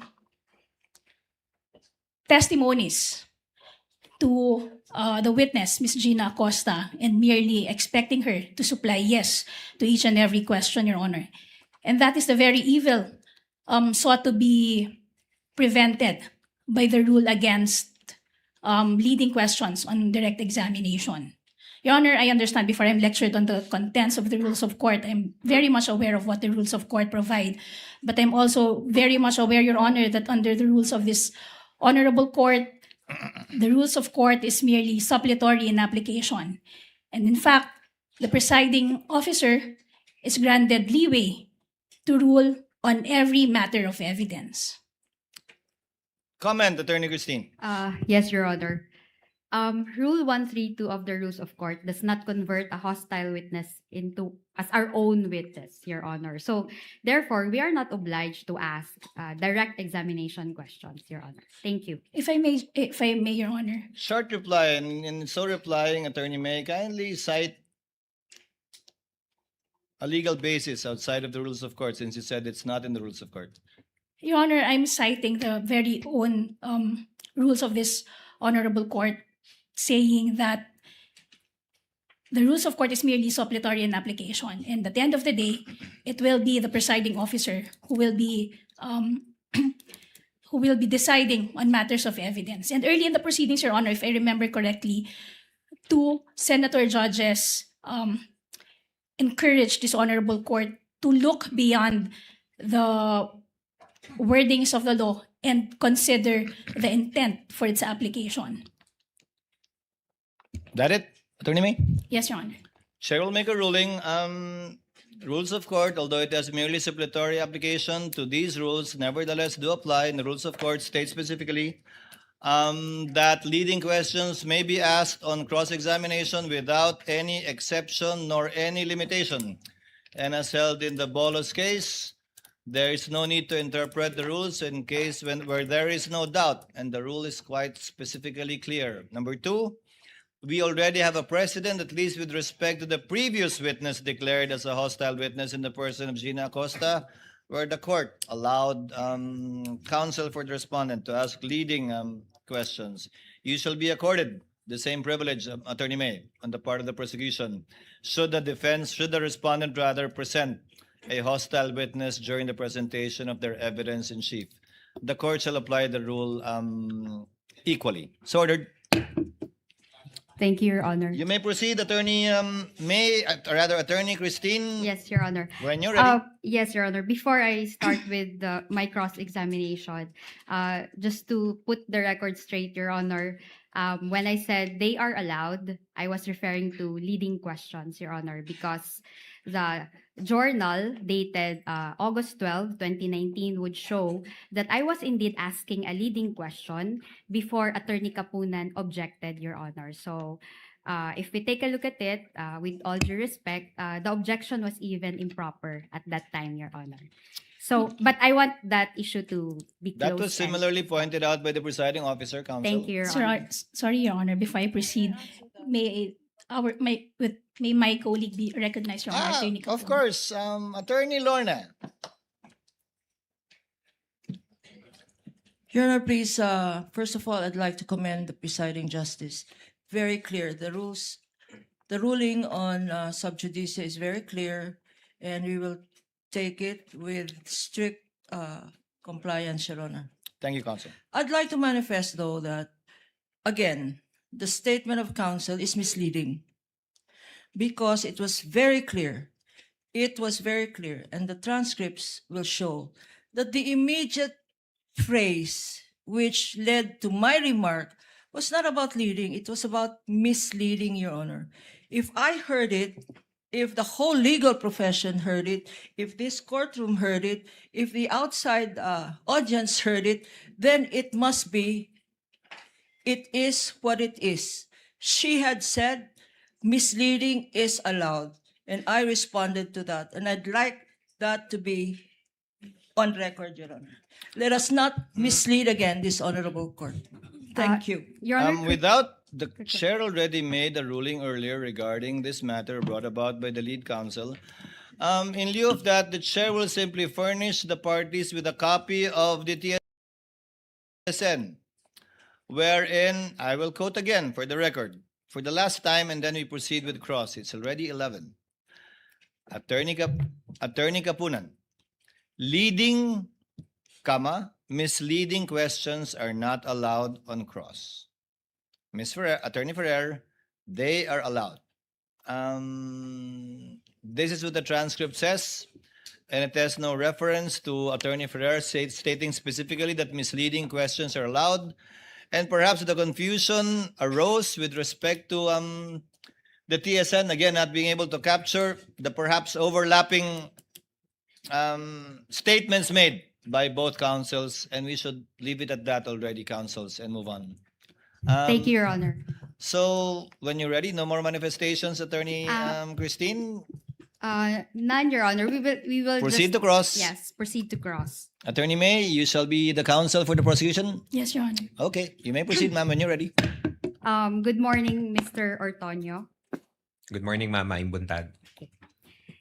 Earlier, you said or you confirmed that no PFP or the no PFP was attached to the August 2022 letter request of the OVP to the DBM.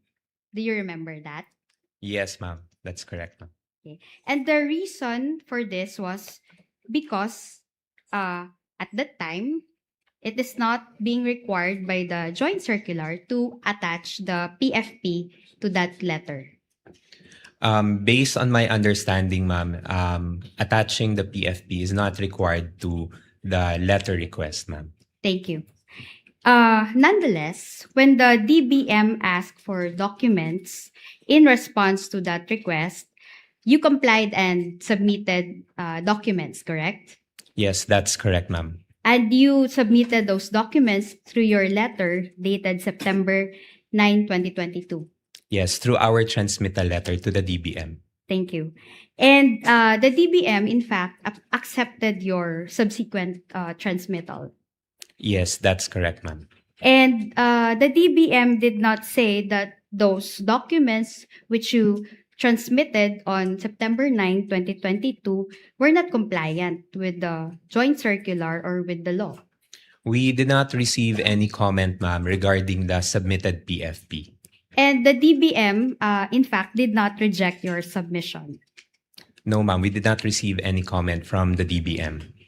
And you will confirm also that the DBM even recommended the approval of your request to the Office of the President after your submission of those documents, correct? Yes, ma'am, that's correct, ma'am.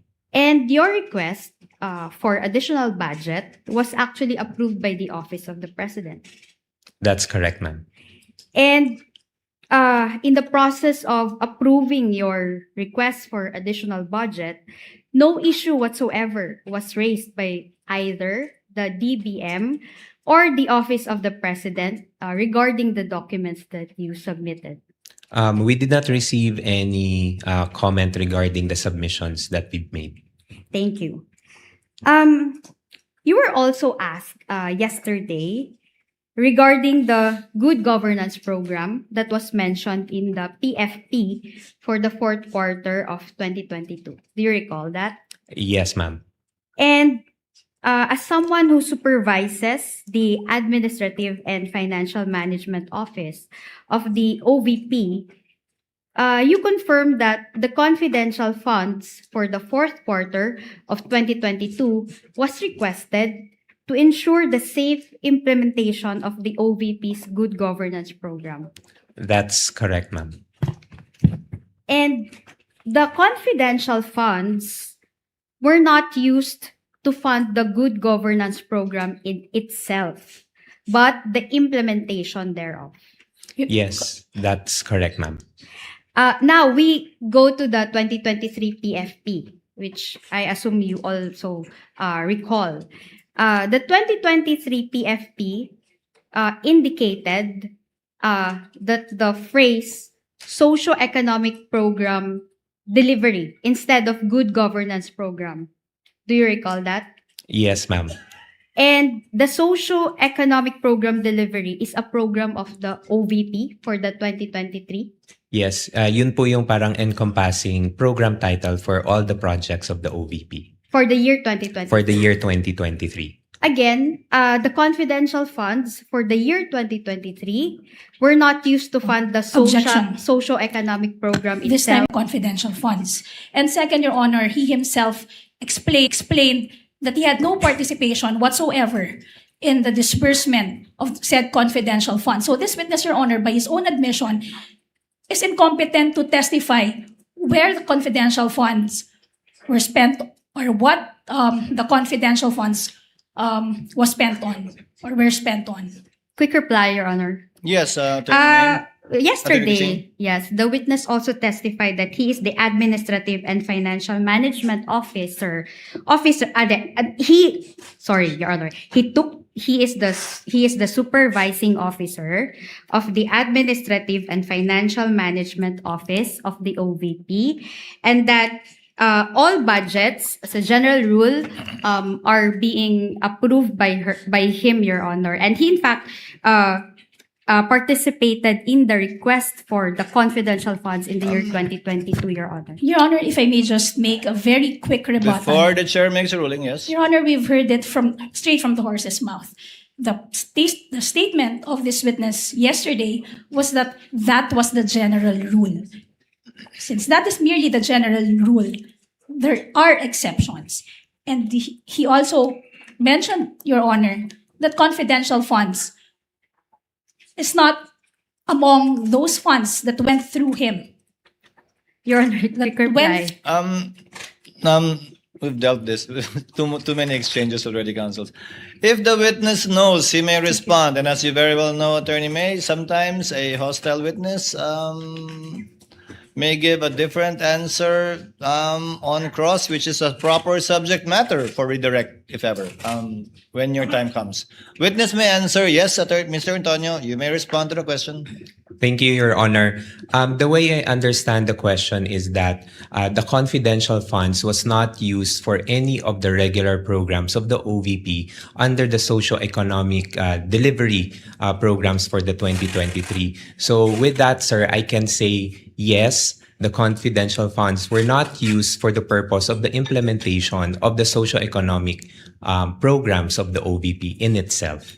And you know that information by virtue of your position, not only as the Assistant Chief of Staff, but also as the administrative but also as the Supervising Officer of the Administrative and Financial Management Office of the OVP. Yes, ma'am, that's correct, ma'am. Thank you. The socio-economic program can be found in the 2023 General Appropriations Act. Yes, You ma'am. confirm that? Yes, ma'am, that's correct, ma'am. Okay, and it's a line item, in fact, under the 2023 GAA. Yes, correct, ma'am. As the Assistant Chief of Staff of the OVP, were you made aware of the reason why the Good Governance Program was changed to Socio-Economic Program Delivery in the 2023 PFP, if you know?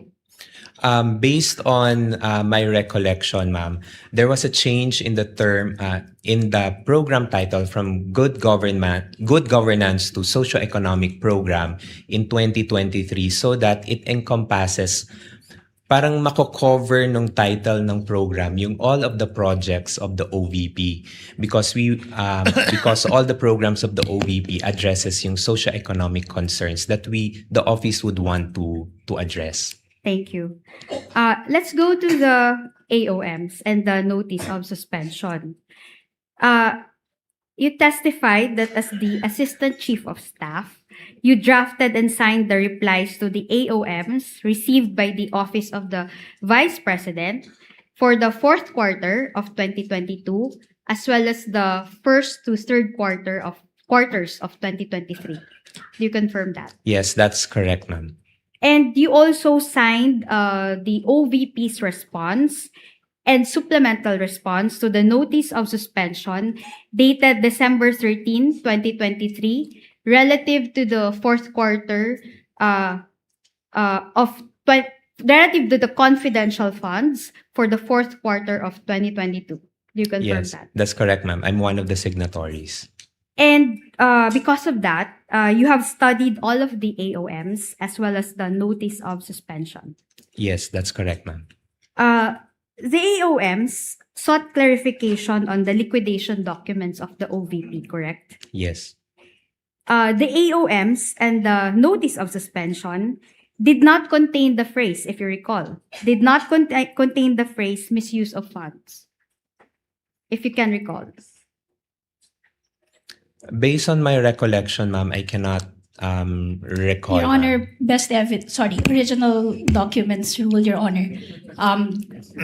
Your Honor, and Well, I know the, Your Honor, I know the, Counsels, we can move on because before your objection, witness already said that he cannot recall. So move on, Attorney Christine. thank you, Your Honor. Okay, and in that, in those AOMs, can you recall if there was any finding of misuse of funds? Already asked and answered, Your Honor. I'm asking about findings, Your Honor. Witness may answer. She's asking about findings, counsel. Based on my understanding, ma'am, no misuse, ma'am, although there were certain clarifications that were made. Thank you.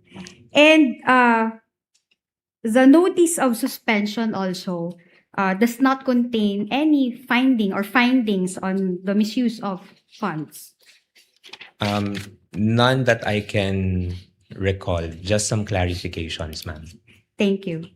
And the AOMs and the notice of suspension were not final findings of the COA-ICFAO when it comes to the confidential funds of the OVP. Do you confirm that?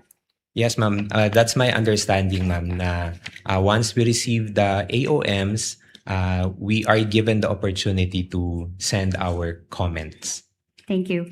In fact, if you know, there is a pending motion for reconsideration before the Commission proper relative to the notice of disallowance covering the confidential funds for the fourth quarter of 2022, if you know. Objection, Your Honor. Before That you was- answer, Attorney May.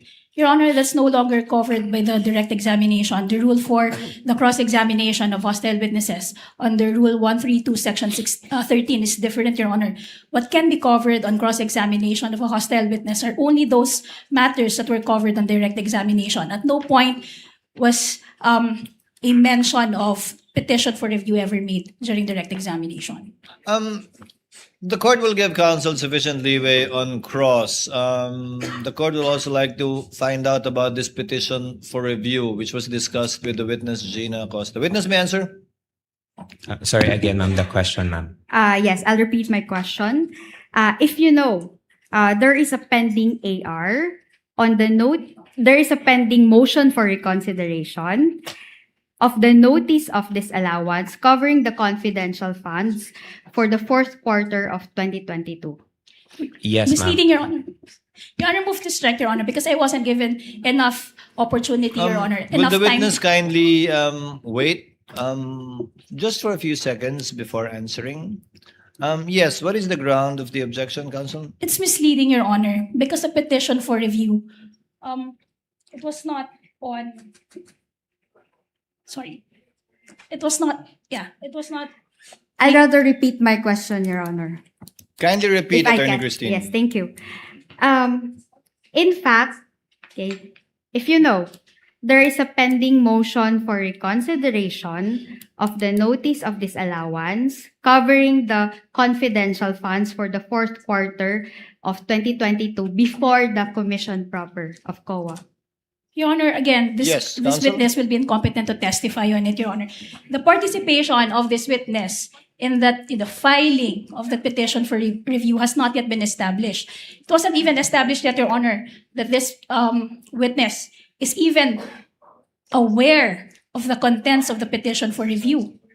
Your Honor, the court already... If he knows, Mr. Otoño, if you know, I am aware, Your Honor, but as to the specifics on the reply to the or the contents of the MR, I'm not very much aware of the contents. Thank you. As to the first to third quarters of 2023, a notice of disallowance was issued by the COA dated March 31, 2026, if you know. Yes, that's correct, ma'am. In fact, you are the person who received the notice on April 8, 2026 on behalf of the Vice President. Again, Your Honor, with all due respect, that's already going beyond what was discussed on direct examination, which is prescribed under Section 13, Rule 132, Your Honor. At no point did we discuss the notice of disallowance for the last three AOMs. The discussion during direct examination were limited to the notice of suspension, up to only the notice of suspension.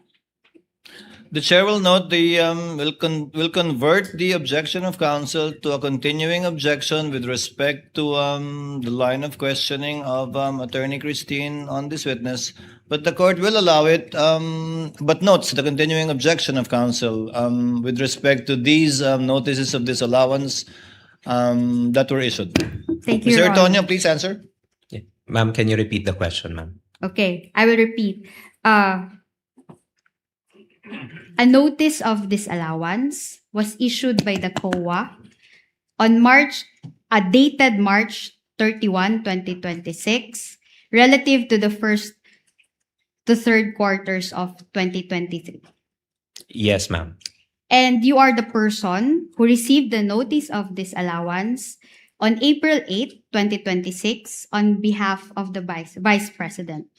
Yes, ma'am. I received the document on behalf of the Vice President as the Assistant Chief of Staff. Okay, thank you. Under the COA rules, if you know, since you are the one who also responded to the AOMs, under the COA rules of procedure, the OVP has 6 months from its receipt of the ND or the notice of disallowance to file a petition for review with the Commission proper of the COA. Objection, Your Honor. This witness will be incompetent. Unlike the joint circular, Your Honor, which he specifically mentioned in his replies, Your Honor. There was no mention whatsoever of the COA rules in any of his replies. If you know, Your Honor. Your Honor. Attorney Christine, move on to, we get your point. You can move on to your Okay, next Your point. Honor. I will continue. Now, your involvement when it comes to the OVP confidential funds were, kindly confirm each item. Number 1, processing the request for the confidential funds for the fourth quarter of 2022. Misleading, Your Honor. There was no statement to that effect during the direct examination. Attorney Your Honor, Christine? she asked for the functions, Your Honor. She even presented the documents, Your Honor, pertaining to the But at no point, confidential funds of 2022, Your Honor. If I may, Your which Honor. the witness also processed. Thank Yes, you. Attorney May? if I know, there was no, again, that's misleading, Your Honor, because I never asked about the participation of this witness in that request. In fact, he himself explained, Your Honor, during direct examination, that the request was purely the Vice President's. He had no participation whatsoever in the request. He is only aware that a request was made because of that letter that he was confronted with. That's why throughout the direct examination, his answers would be limited to what is contained in the documents. Well, if he knows counsel, and again, this would be a ripe subject matter for your redirect if he all of a sudden regains, if all of a sudden he remembers, it is a proper subject matter of redirect. Witness may answer. Ma'am, Your Honor, yes, I will repeat my question. Your involvement when it comes to the OVP confidential funds were, number 1, processing the request for the confidential funds for the fourth quarter of 2022 as evidenced by your letter dated September 9, 2022 to the DBM. ma'am, just a quick clarification, ma'am. When you say processing, ma'am, in terms of Handling the request. Yes, ma'am. Through my office, ma'am, we transmitted the request to the DBM. Okay. Signing of vouchers. That's correct, ma'am. Signing of vouchers. Signing of checks. Yes. Signing of responses to the AOMs and the notice of disallowance. Yes, ma'am. And acting as liaison when it comes to the submission of the liquidation documents to the ICFAO. Yes, ma'am. Okay, thank you. You were not involved in the drafting of the quarterly liquidation reports of the confidential funds, correct? No, ma'am. That work belongs to Miss Gina Acosta, right? As of my understanding, ma'am, yes, ma'am. You were not involved in the disbursement of confidential funds, is that right? No, ma'am. And also the recording of confidential expenses. No, ma'am. The recording of confidential expenses is being done by Miss Gina Acosta. As of my understanding, ma'am, yes, she is. And you were not also involved in the confidential operations of the OVP. No, ma'am. And you have not met any of the confidential informants of the OVP. No, ma'am. Neither did Miss Gina Acosta meet any of them, if you know. That I would have no not personal knowledge, ma'am. Okay, thank you. As far as you know, the confidential informants only liaise with Colonel La Chica, if you know. That is of my understanding, ma'am. And the reason being is that the information as to the identity of the informants is classified and sensitive under the joint circular, specifically item 3.28. Objection, Your Honor. This witness has already repeatedly testified that he had no participation in the disbursement of the confidential funds, Your Honor. And yet, defense counsel, with all due respect to her, keeps on propounding questions related to the disbursement. And this answer, counsel, will always be in the negative because he has been consistent in regard to not having any participation with the disbursement. I think that has been established, Attorney Christine, that he has no participation in the disbursement. Actually, Your Honor, my question was not about the disbursement, Your Honor. If I can repeat it, Your Kindly Honor. repeat the question, Yes, thank Attorney you. Christine. You answered earlier that as far as you know, the confidential informants only liaise with Colonel La Chica. That was your answer earlier. And the reason being, okay, if you know, is that the information as to the identity of the informants is classified It's and the same sensitive banana, Your Honor. under the JC. Can I just finish my question, Your Honor? Finish the question, counsel. Yes. And I will repeat, Your Honor. The reason being is that the information as to the identity of the informants is sensitive under the joint circular. Your Honor, I raised the same objection, Your Honor. This witness already testified that he has no participation in the disbursement and implementation of the confidential funds. Now, defense counsel is asking the reason why the informants did not directly Your Honor, please. Chair will make a ruling. Chair will sustain the objection, but not on that ground, but on the ground it is misleading because the witness did not say that it is of a sensitive nature, but that, if I remember correctly, it was confidential. That was the statement made by Attorney La Chica to him. Na Yes, hindi niya sasabihin because it was confidential. Yes, in Your nature. Honor. We will no longer push the question. Thank you. Move on to your next point, Attorney Christine. I'm already done, Your Honor. Thank you. Are you ready for your redirect, counsel? Your Honor, may I just have 10 minutes, Your Honor, to organize my redirect, Your Honor, given the number of questions that were propounded on cross-examination. With the permission of the senator judges, so as to save on time, while we're giving Attorney May some time, you will have the similar amount of time, Attorney Christine, if you so desire for your recross. I will, in the meantime, allow senator judges to interject in the interregnum to save on the court's time. I can see the hand of Senator Soto. Anika, can you, after Senator Soto, can you list the rest? Chair recognizes Senator Judge Soto for his interjection. You may proceed, sir. You have 2 minutes. Thank you, Mr. Presiding Officer. It's actually just one question to Mr. Ortonio. And this is out of my curiosity. Earlier, you confirmed that all admin and finance matters dumadaan sa'yo. That's correct po, Your Correct. Honor. Also, you said that you were the head of HR in Davao, the LGU. That's correct po, Your Honor. Correct. In this regard, I'm sure you would know, what is the employment status of Colonel La Chica in the office of the Vice President? Colonel Lachica po is the group commander of the VP-SPG, and he is not an employee of the OVP, but he has an order coming from the AFP designating him as the group commander for the Vice Presidential Security and Protection Group.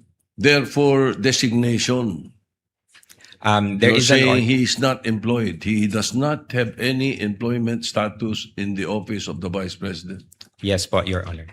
Well, that's all I wanted to know, Mr. President. Thank you. Point well taken, Senator Judge Soto. Next to interject is Senator Erwin Tulfo. You may proceed, sir. You have 2 minutes.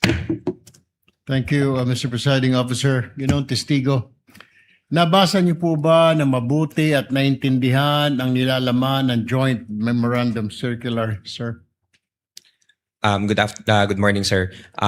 Yes, Your Honor, I was able to read it, and based on my understanding, I was able to understand the contents of the JMC.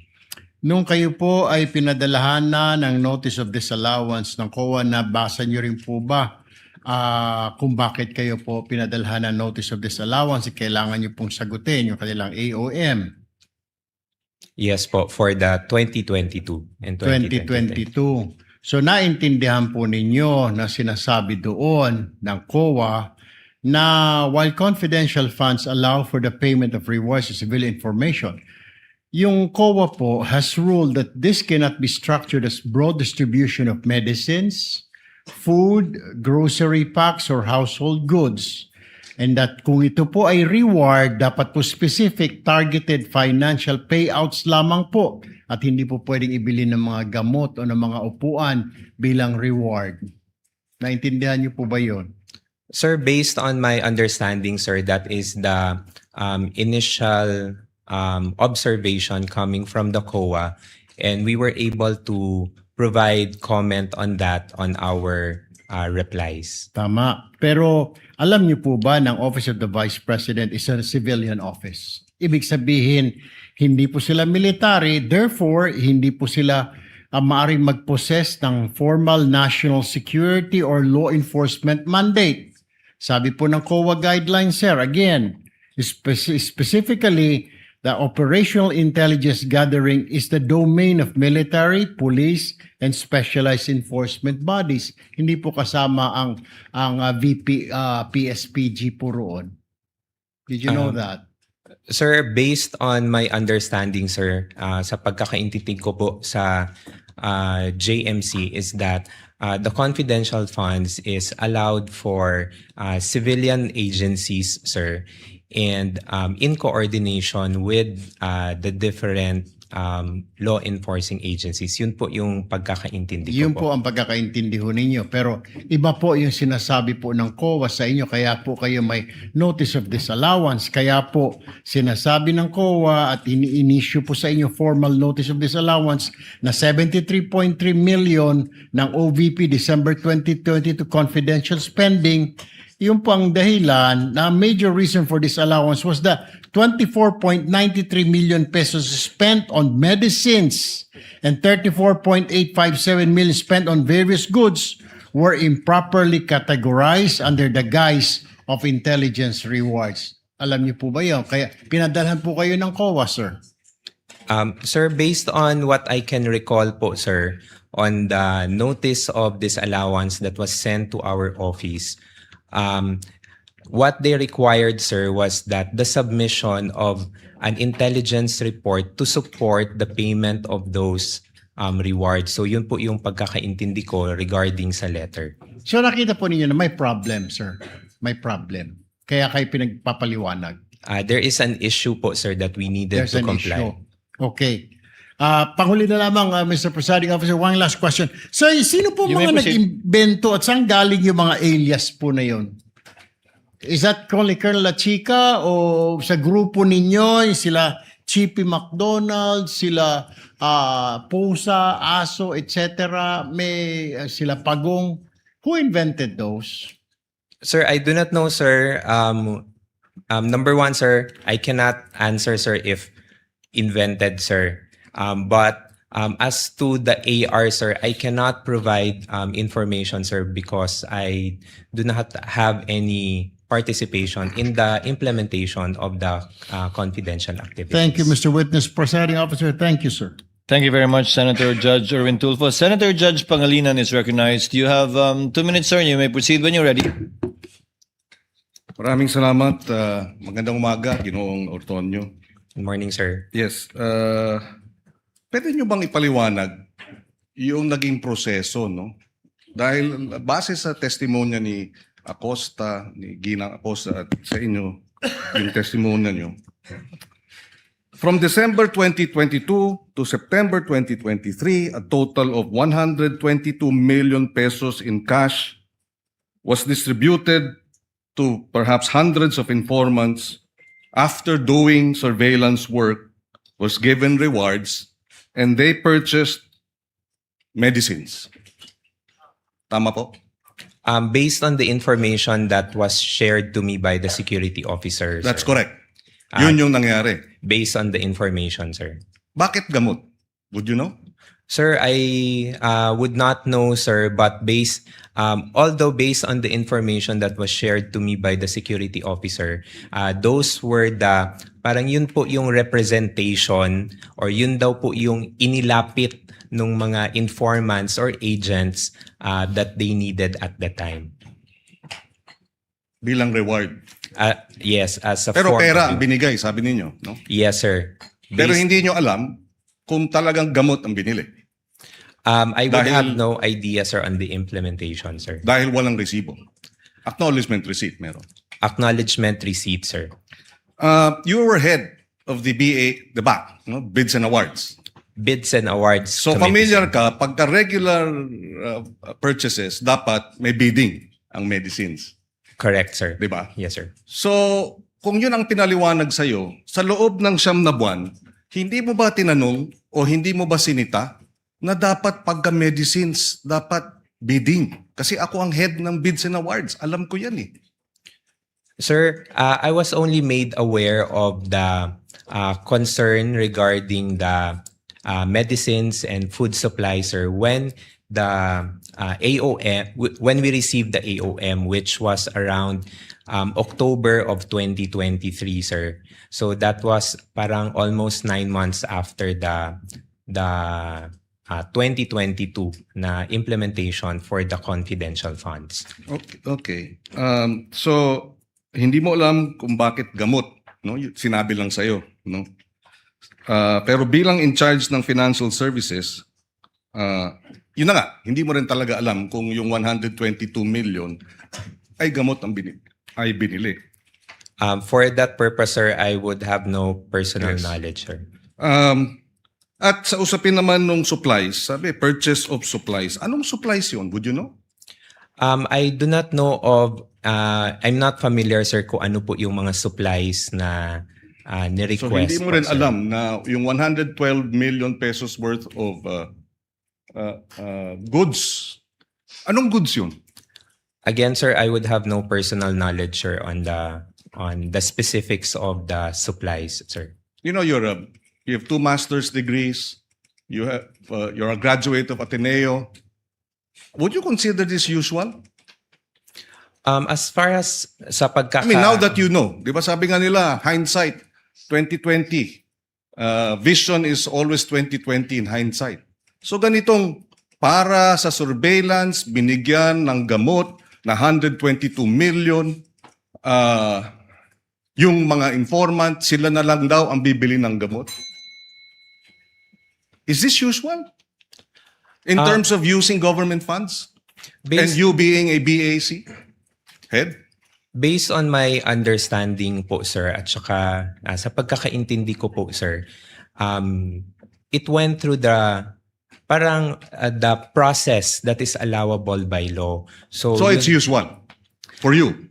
It's usual. That's just my question. Do you find this usual? And you say yes or no. So you find this process na medicines ang binibigay bilang reward sa mga informant, pero hindi medicines, pera, sila bibili ng medicines, 122 million in a period of 9 months. For you, that's usual. kung sa pagkakaintindi ko po, sir, and based po sa understanding ko po sa JMC, sir, I would say so, sir. Okay. No further questions at this time, sir. Thank you. With the permission of the next in line is Senator Judge Tulfo, but with your permission, Honorable Tulfo, thereafter, Senator Villanueva, the Senate President, Senator Rivera, Senator Lacson. The 10 minutes of Attorney May is up. Attorney May, can you now proceed with your redirect? Again, without prejudice, to Attorney Christine asking for a similar time for her recross. Should she require it? Good morning. Attorney May, you may proceed when you're ready. Good morning, Mr. Antonio. Good morning, ma'am. Okay. Kanina, on cross-examination, sinabi mo na sa pagkakaalam mo, hindi required na i-attach ang PFP sa request for confidential funds. Tama ba? Yes po. Okay. Now, may we confront you with Section 3.24 of the Joint Circular 2015-01. Can you kindly read it for may the approach record? and show the witness the JC 2015-01, the relevant provision thereof.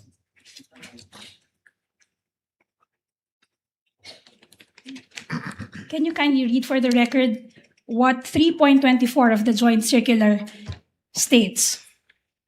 3.24 Physical and Financial Plan refers to the plan approved by the head of office in the case of NGAs and LGUs and by the board of directors in the case of GOCCs supporting the request for funds for CE and IE containing the estimated amount per project, activity, and program. Okay. Nabasa niyo po ba yan bago kayo sumagot kanina?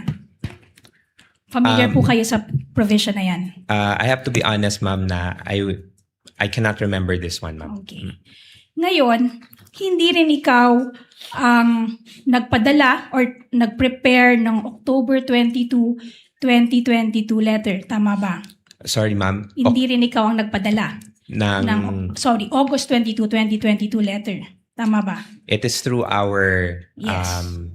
usual na routing process, ma'am. And also, sabi mo kahapon, it was the decision of the Vice President to request the confidential funds. Tama ba? Yes, as the head of agency, ma'am, I would understand that she has the authority to request for the said funds, ma'am. And siya rin yung nag-sign off dun sa August 22, 2022 letter. Tama ba? Yes, ma'am. Siya yung pumirma. Tama ba? Yes, ma'am. Okay. So hindi mo alam kung paano ininterpret ng Vice Presidente yung provision na iyong binasa. Tama ba? You cannot say with certainty how the Vice President interpreted that provision. Before you answer, Mr. Antonio, yes, Attorney Christine? Witness is incompetent to read the state of mind of the Vice President. That's Your Honor. precisely the point, Your Honor. That's precisely what I'm asking the witness to confirm, that he cannot say with certainty the frame of mind of the Vice President if she was also thinking that the PFP is not required for the request. Applying the rules equally, if he knows, witness may answer. Thank you, Your Honor. Again, ma'am, for the question ulit, ma'am. So hindi mo rin masasabi, you cannot say with certainty na ganyan din ang interpretasyon ng Vice Presidente dun sa provision na binasa mo nang ipinadala ang sulat to the DPAM dated August 22, 2022. Tama ba? I cannot, ma'am. But you are sure, you can confirm that the Vice President is a lawyer. Tama ba? Yes, ma'am. She is a lawyer.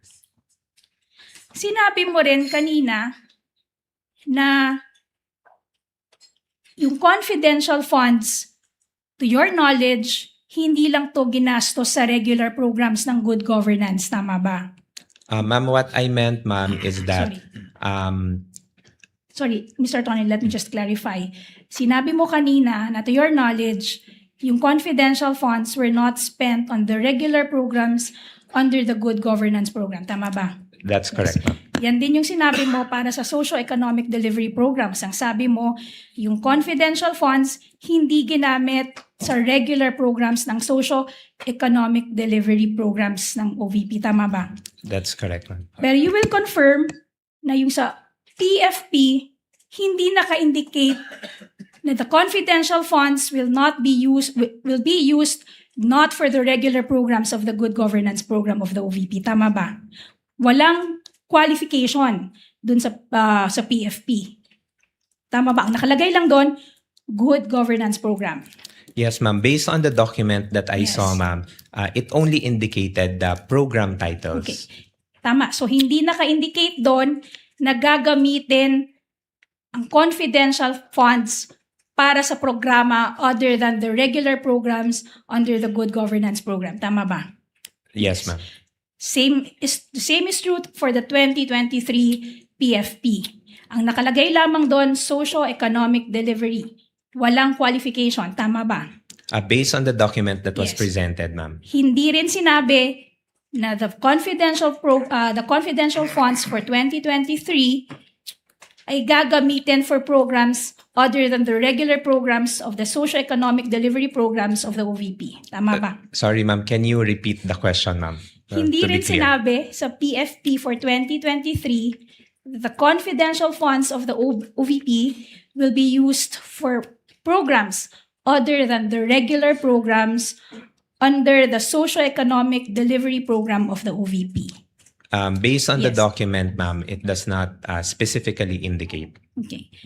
And you would confirm that the seeming confusion would have been avoided had the Office of the Vice President only indicated the specific programs under both the good governance programs and the socio-economic delivery programs in the PFP. Tama ba? Objection. What is the ground? Attorney Speculative, Your Honor. Your Honor, again, a question does not be... The witness is smart enough. Mr. Antonio, you may answer if you know. Can you repeat the question, ma'am? The confusion would have been avoided or would have been averted. May iwasan sana ito kung yung OVP nilagay doon sa dalawang PFP for 2022 and 2023 yung specific each and every program that will be funded by the confidential funds for Objection. both years. Tama ba? Objection, Your Honor. So What's the already ruled objection, upon, Your Attorney Honor. Christine? The witness did not say there was a confusion, Your Honor. That was misleading. I didn't say, Your Honor, that this witness mentioned But her question says, so the confusion should have been avoided, Your Honor. The question is misleading. Because, Your Honor, there was an inconsistency, Your Honor. Earlier, She is interpreting and making conclusions out of the answer of the witness, Your Honor. Attorney May, kindly reform. Yes, the witness did not say that he was confused. okay. Reform, you can get to the same point. Throw another way. Okay. So, Mr. Ortonio, kung nilagay yung each and every program that will be funded, stinate doon sa dalawang PFP, yung particular programs na paggagamitan ng confidential funds, wala sanang question kung saan ito ginamit. Tama ba? Objection, Your Honor.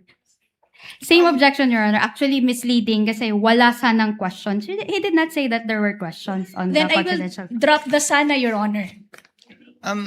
Mr. Ortonio, if I may, counsels, Mr. Ortonio, bakit hindi nilagay doon sa PAP yung particular nung good governance at socio-economic program na hindi ito bahagi doon sa original o regular na budget ng OVP? Sa Sir, pagkakaalam mo. thank you, Your Honor. On the question, sir, on kung bakit hindi nilagay, sir, I would have no personal knowledge, sir, on why since the document was prepared by our special disbursing officer. Sa paggawa ng sagot sa OEM, sa palagay mo ba kung nilagay niya yon, hindi na masasama sa OEM, sa AOM yon?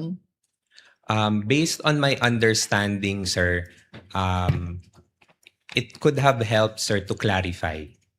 Okay. Your witness, counsel? Okay. Mr. Ortonio, yesterday and today, paulit-ulit mong sinasabi na wala kang participation sa disbursement and implementation of the confidential funds. Tama ba? Yes, ma'am. So hindi mo rin alam kung talagang saan ginamit yung confidential funds, kung anong programa dinisburse ito. Tama ba? Objection. Objection, Your Honor. What is the ground? Not Attorney covered by Cristina? the cross. Let's give her sufficient leeway, counsel. This is one of the questions in the minds of the senator judges. Just to clarify, you may answer it, Mr. Ortonio. No, I would not have any personal knowledge. So hindi mo rin alam, based on your personal knowledge, na yung confidential funds ay hindi ginastos sa regular programs under the Good Governance Program. Tama ba? Kasi wala kang sabi mo, wala kang participation, wala kang personal knowledge kung saan dinisburse yung confidential funds. Tama ba? Based on my understanding, ma'am. Wala ka ring personal knowledge kung paano in-implement ang confidential funds. Tama ba? Yes, ma'am. So hindi mo rin masasabi, based on your personal knowledge, na yung confidential funds ay ginastos sa mga programa other than the so-called regular programs of the Good Governance Program. Objection, Your Honor. What is the ground, Christine? Misleading, Your Honor. The witness did not say that the confidential funds were spent on the good governance programs of the OVP. That was not the point, Attorney Christine. Witness may answer. If the presiding officer may, Mr. Ortonio, kung wala kang personal na kaalaman kung paano ginastos yung confidential fund, edi wala ka ring personal na kaalaman kung ginastos sa regular na programa ng OVP yung confidential fund.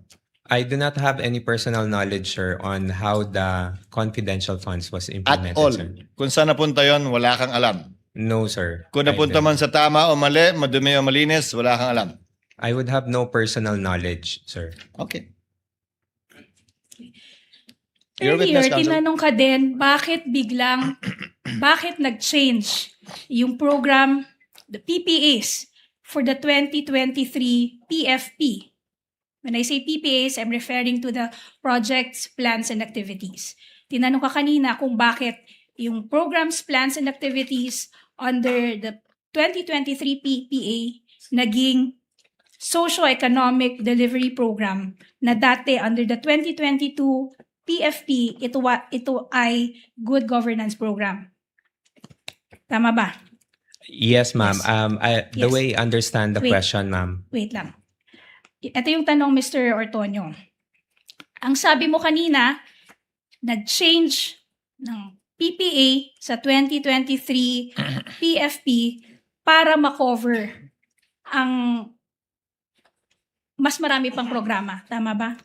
Ma'am, I'll clarify, ma'am. Wait, Mr. Ortonio, please just answer my question with a yes or no. I answered, ma'am. Your Honor, Let the witness answer, Attorney May. thank you.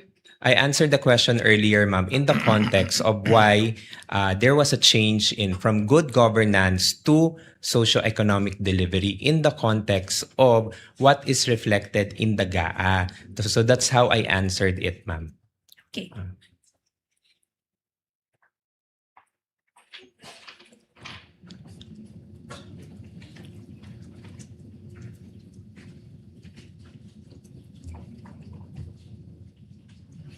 Pero you will confirm na wala ka ring participation dun sa pag-identify, sa pag-prepare ng PFP. Meron ka bang participation? For the PFP, ma'am, no. Okay. Kanina tinanong ka rin tungkol sa petition for review na final ng OVP sa COA. Tama ba? Yes, ma'am. And you will confirm that this petition for review was denied by the COA. Tama ba? And yes, ma'am, and Yes. subject for motion for reconsideration. Ibig sabihin, nang dininay ito ng COA, yung COA, it stood pat with its earlier decision, with its earlier findings. Tama ba? Your Honor, If he knows, counsel. Yes, ma'am, but then again, subject for the filing of motion for reconsideration. Sinabi mo din kanina na wala kang participation sa drafting ng liquidation. Wala kang participation sa drafting ng request. Wala kang participation sa drafting ng liquidation documents. Wala kang participation sa disbursement. Wala kang participation sa recording. Kasi ang may gawa nito ay si Ginang Acosta, di ba? Yes, ma'am. Naalala mo That's yun. correct. You will confirm na ikaw ang Chief of Staff at ang Vice President ang 3 top officers ng OVP, tama ba? As Assistant Chief of Staff, ma'am. Yes. So, kayong tatlo, kayo yung top 3 officers ng OVP. Assistant Chief of Staff, and the Vice President herself. Tama ba? Yes, ma'am. Okay. Sinabi mo na wala kang alam tungkol dun sa mga bagay na yon. At sinasabi rin ng Chief of Staff na wala rin siyang alam tungkol sa mga bagay na ito. So, tama bang sabihin na among Your the 3 Honor, of you, please. si Vice President lang ang nakakaalam? Let her finish the question. Witness will not answer the question until the objection is ruled upon by the chair. Finish your question, Attorney May. Done, Your Honor. Attorney Christine, what's your objection? Misleading, Your Honor, and vague. First of all, the Chief of Staff has not yet testified with regard to the confidential funds. Well, Attorney Christine, the court took judicial notice of the proceedings in the House of Representatives where the Chief of Staff, Attorney Lopez, testified, and I went through the TSN, and such statements were made along those lines by the Chief of Staff of the Vice President. Witness may answer. Ma'am, can I be clarified with the question? Can you repeat the question, please? Okay. Kanina, sinabi mo na ang top 3 officers ng OVP ay ikaw, as Assistant Chief of Staff, ang Chief of Staff, at ang Vice President herself. Tama ba? Yes, ma'am. Ngayon, sinabi mo na wala kang alam tungkol sa drafting ng liquidation reports. Tama ba? Wala ka ring alam sa disbursement ng confidential funds. Wala ka ring alam tungkol sa recording relative to the confidential funds. Tama ba? Yes, ma'am. Ito rin yung naging posisyon ng Chief of Staff. Wala rin siyang alam tungkol sa mga bagay na to. Ngayon, tama bang sabihin na dahil kayong tatlo, ang top 3 na officers or officials ng Office of the Vice President, si Vice President lamang ang may alam tungkol dito sa mga bagay na to? Objection. What's the ground, Christine? Speculative, Your Honor. If you know, Your Honor, again, Your Honor, we don't want to belabor this point, Your Honor, but Defense Counsel keeps bringing us back to this point, Your Honor. The question does not become speculative simply because it's couched in a what if question, Your Honor. And besides, Your Honor, this honorable court has already ruled and has already directed the witness to Your Honor, answer, Your Honor. the counsel would want the witness to speculate on the state of mind of the Vice President. No, Your Honor. Let me answer it in 2 points, Your Honor. Please, counsel, briefly. Yes, it's not speculative, Your Honor, because there was already an admission that they are the top 3 officials of the OVP. Now, the answer would be based on that admission, so it's not speculative. The question would only be speculative. It's completely conjectural, Your Honor. And second, Your Honor, the only reason I repeated the answer because the witness himself requested me to repeat, but prior to me repeating the question, the Honorable Presiding Officer has already made a ruling. Your Honor, we will be squandering away time if every time I would repeat a question, the Defense Counsel would all of a sudden invoke another ground for objection. We're about to break for lunch, so let's end it on a good note. Yes, but Finally, Attorney Christine. I will revise my objection, Your Honor. Incompetent. Allow me, counsels. Base sa testimonya mo, Ginoong Ortonio, wala kang alam sa paggastos, pag-liquidate, pag-disburse ng confidential fund. Tama? Yes, that's correct, Your Honor. Sabi ni Gina Acosta, wala rin siyang alam. Tama? Alam mo ba yan? Na wala rin siyang alam sa paggastos ng confidential fund at kung paano ito niliquidate. Would you know that? Based on what I have read Na in testimonya news, niya? sir. Yes, sir. Base sa pagkakaalam mo, alam ba ng Vice President kung paano ito ginastos? The way I understand it, sir, as the head of agency, I would understand that she knows the implementation, sir. Yes. So si Colonel Lachica, alam din siyempre. Yes, sir. As the security officer, I would So assume, sa sir. loob ng opisina ng OVP, si VP Sara as head of agency lang ang nakakaalam, ikaw bilang assistant chief of staff, yung chief of staff mismo, walang alam, at si Colonel Lachica na ayon sa katanungan ni Senator Judge Soto kanina lang, na hindi naman bahagi ng opisina ng OVP. Yes, Your Honor. Okay. That would be all for redirect, Your Honor. Do you have a short recross, Attorney Christine, or a long one? Do we pause for lunch, or do you want to finish your cross before lunch? We don't have to call lunch at 12 o'clock. We can do it at 12 past 12. After lunch, Your Honor. You prefer after lunch? Thank you. Yes, Your Honor. Then, since it's only 11:57, we have time for one more, Senator Judge. If you want to avail of it, yes, I see Senator Judge Tulfo, the next one to interject, raising his hand. The sequence would be Senator Judge Rafi Tulfo, Senator Judge Villanueva, the Senate President, Senator Judge Ontiveros, Senator Judge Lacson, Senator Judge Padilla, and I just saw Senator Judge Bam. So we have time for one or two more Senator Judges before breaking for lunch. Senator Judge Rafi, you are recognized, sir. You may proceed. You have 2 minutes, sir. Thank you, Mr. Presiding Officer. Kayo po ay nag-reply sa AOM from COA for the check number 244027 dated 20 December 2022. Ano po yung proseso na ginagawa nyo once kayo po ay nakatanggap ng AOM or disallowance? Good morning, Your Honor. When we receive AOMs within the office, once we receive it, we inform of course, the Chief of Staff and of course also the head of agency of the AOM. We send them a copy for their information. Do you investigate? Once meron na pong instruction to kung sino po yung magko-conduct ng review, then that's the time po that we conduct a necessary review for Do you ask the reply. questions? Yes, sir, to the concerned na mga To the concerned. concerned na mga divisions. What questions do you ask, for example? Usually, sir, we ask point per point on what is Point per point, okay. point per point what is indicated in the AOM, so Yes. that we can also address the concerns point by point. Very good. Now, isa sa mga AOM ay observation ng COA, kulang sa mga dokumento. Halimbawa, itong sinabi rito, 170,000 at marami to by the millions. 170,000 for the payment of reward, open and closed medicines. Did you not ask, ano ba talaga to?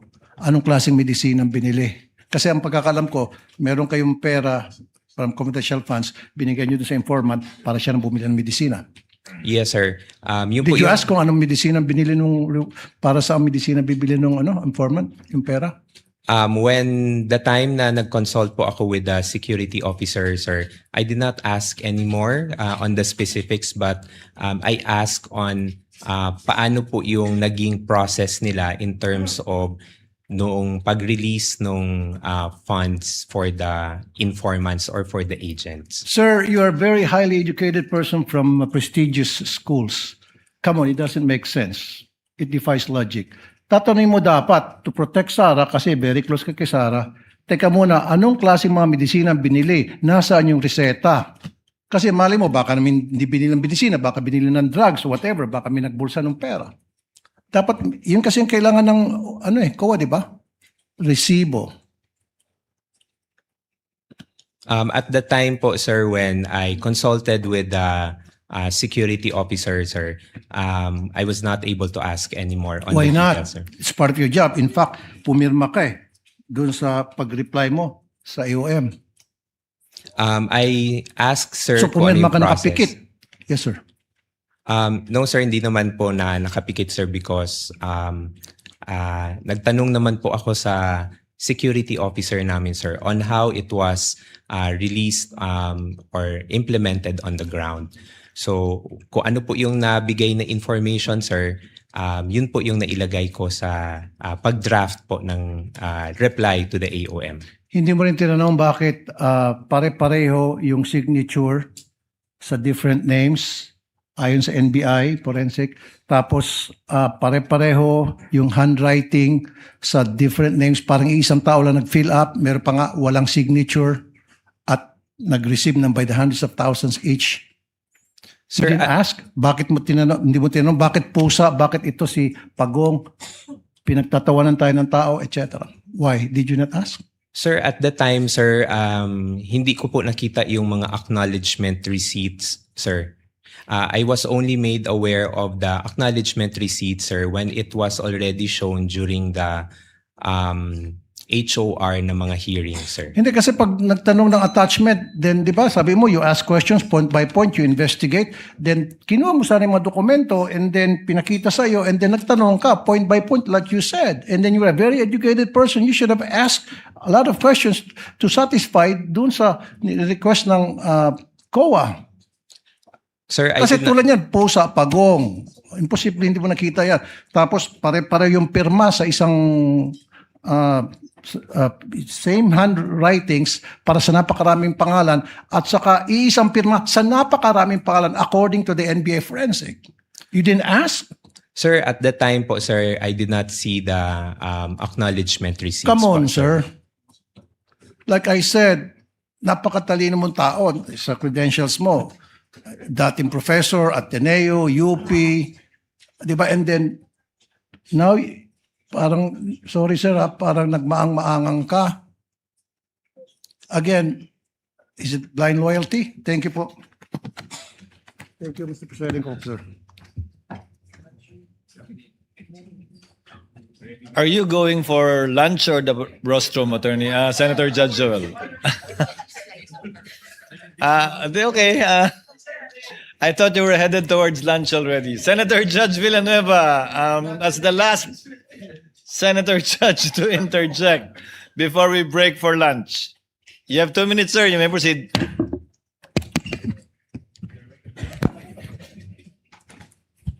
Thank you. Mr. Witness, sinita po kayo ng COA dun sa pag-approve nyo ng disbursement voucher, no? Yung 125 million. At ang explanation nyo, delegated po sa inyo pag more than 1 million. Is that correct? Yes po, sir. There is an office order, sir. Ano yung extent of your authority? Ministerial approval or may responsibility din kayo na determine if this is lawful, properly supported, and authorized expenditure bago kayo pumirma? There is also a level of checking, sir, if documentary attachments have been complied, sir, prior to the affixing my signature, sir. Like? Kung sa mga disbursement vouchers, sir, dapat merong mga supporting documents on the reasons for the request po, sir. Like? One of which, sir, say for example, there is an activity design, sir, which indicates kung ano yung mga activities to be done and the expenses for those activities. Okay, nung winidraw po yung salapi, 125 million, sabi po ni Ms. Acosta, you accompanied her. Alam niyo po na after nung winidraw yung salapi, diretso po pinlace ito sa custody ni Colonel Lachica. Alam niyo po yan? At the time, sir, I did not know, sir, kung ano yung arrangement nila ni Miss Gina Acosta, sir. I just accompanied her to the bank, sir, as per her request. So you have no knowledge? I have no knowledge po, sir. You're the disbursement officer. You don't have any knowledge, so wala ding written authority, no? Anyway, dun po sa testimony ni Ms. Acosta, sabi po niya, si Colonel Lachica was not bonded, yet the confidential funds were released to him because he was supposedly na siya yung mag-implement ng activities on the ground. As Assistant Chief of Staff, as disbursement voucher signatory, officially approving the DVs. Aware po ba kayo dito sa ganitong arrangement? I had no personal knowledge po, sir, on that arrangement, sir. Kasi kung ganun, parang sinasabi nyo na parang ministerial duty lang po yung sa inyo. Although kanina sabi nyo hindi po. Kasi why would you allow that, no? Then next question, Asek, kayo po mismo yung pumipirma dun sa November 30, 2023 OVP response to COA stating that all transactions involving the 125 million pesos were valid, proper, and regular, and explaining that the 40 million medical and food aid was given to persons conducting nationwide surveillance operations. Bago po ninyo ginawa, may factual representation po ba kayo sa COA? Ano po yung inyong ginawa, yung personal po ninyo na verify bago niyo po ito ginawa? Sorry, sir. The question again, sir. Just to be clarified lang, sir. Ulitin ko po yung question. Nung nag-respond po kayo dun sa COA that all transactions involving the 125 million were valid, proper, and regular, in-explain nyo din po yung 40 million medical and food aid was given to persons conducting nationwide surveillance operations. Bago po ninyo ito ginawa, yung factual representation po na iyon sa Commission on Audit, ano po yung inyong personal na ginawa to verify all of this? I consulted po yung our security officer on how the implementation was done on the field, sir. And what was relayed to me, sir, yun po yung nilagay ko sa draft for the reply, Ano sir. po yung hiningi nyo? Information, sir, on how it was implemented, sir. So I asked if I can remember it right, sir, because it was quite a long time ago, sir. I asked kung paano yung manner of release of the funds on the ground, sir, and especially yung sa medical and food aid, sir. And what was relayed to me, sir, was that the funds were released to the informants or the agents through cash, and then based on their representation that they would need these funds for the purchase of medicines and supplies. Binanggit nyo po dun sa AOM na lumabas na notice of suspension, wala pong nakalagay na misuse of funds. Right? So, ano po yung ginawa po ninyo after po lumabas ito? Despite the fact na wala ho kasi yung nakalagay na misuse of funds, pero nakalagay po doon yung lacking of documentary records to support yung ginawa po ninyo. Ano po yung inyong ginawa para makorek? From example, from AOM to before ma-issue yung notice of suspension, before ma-issue yung notice of disallowance. Ano po yung inyong ginawa to suffice yung hinahanap po ng Commission on Audit? Based doon po sa mga points that were raised in the AOM, we provided answers for But you those. also, before you answer, presiding officer, you agree na yung binanggit niyo po, no, there's no such word misuse of funds doon sa mga AOM, NS, Yes, sir. ND. Yes, sir. Okay, sige po. So we provided the documents that were required of us, sir, in support on the issues or concerns raised by the Commission on Audit. And apparently, hindi po sila pumayag at hindi sila nag-agree because kulang pa rin po yung documents. Based po sa NS, sir, ND, sir, meron pa pong mga hinihingi ang COA, sir. And that's why, as a response to the ND, sir, we also supplied those information. Salamat po, salamat po. Gusto ko lang sabihin that indeed yung confidentiality may limit what can be disclosed to the public, but it cannot erase yung accountability within the government. Salamat po, Mr. Witness. Thank you, Senator Judge Villanueva. We shall declare and call a recess so that everybody can have lunch. Mr. Ortonio, you are excused from the witness stand. Kindly have lunch, and we expect you back. We expect everyone back at 1 p.m. Your Honor, please. Yes, Senator, the Honorable Luistro. Your Honor, may we just know if Colonel Boransing is already in the premises, because we understand that the prosecution will be presenting him immediately after the recross of Mr. Ortonio. He is not yet in the building, and we will address that when we reconvene. There's nothing we can do about it anyway at this point in time. We will Thank you, inform Your you of the circumstances before we resume at 1 p.m. We are on recess until 1 p.m. Kindly have a hearty lunch.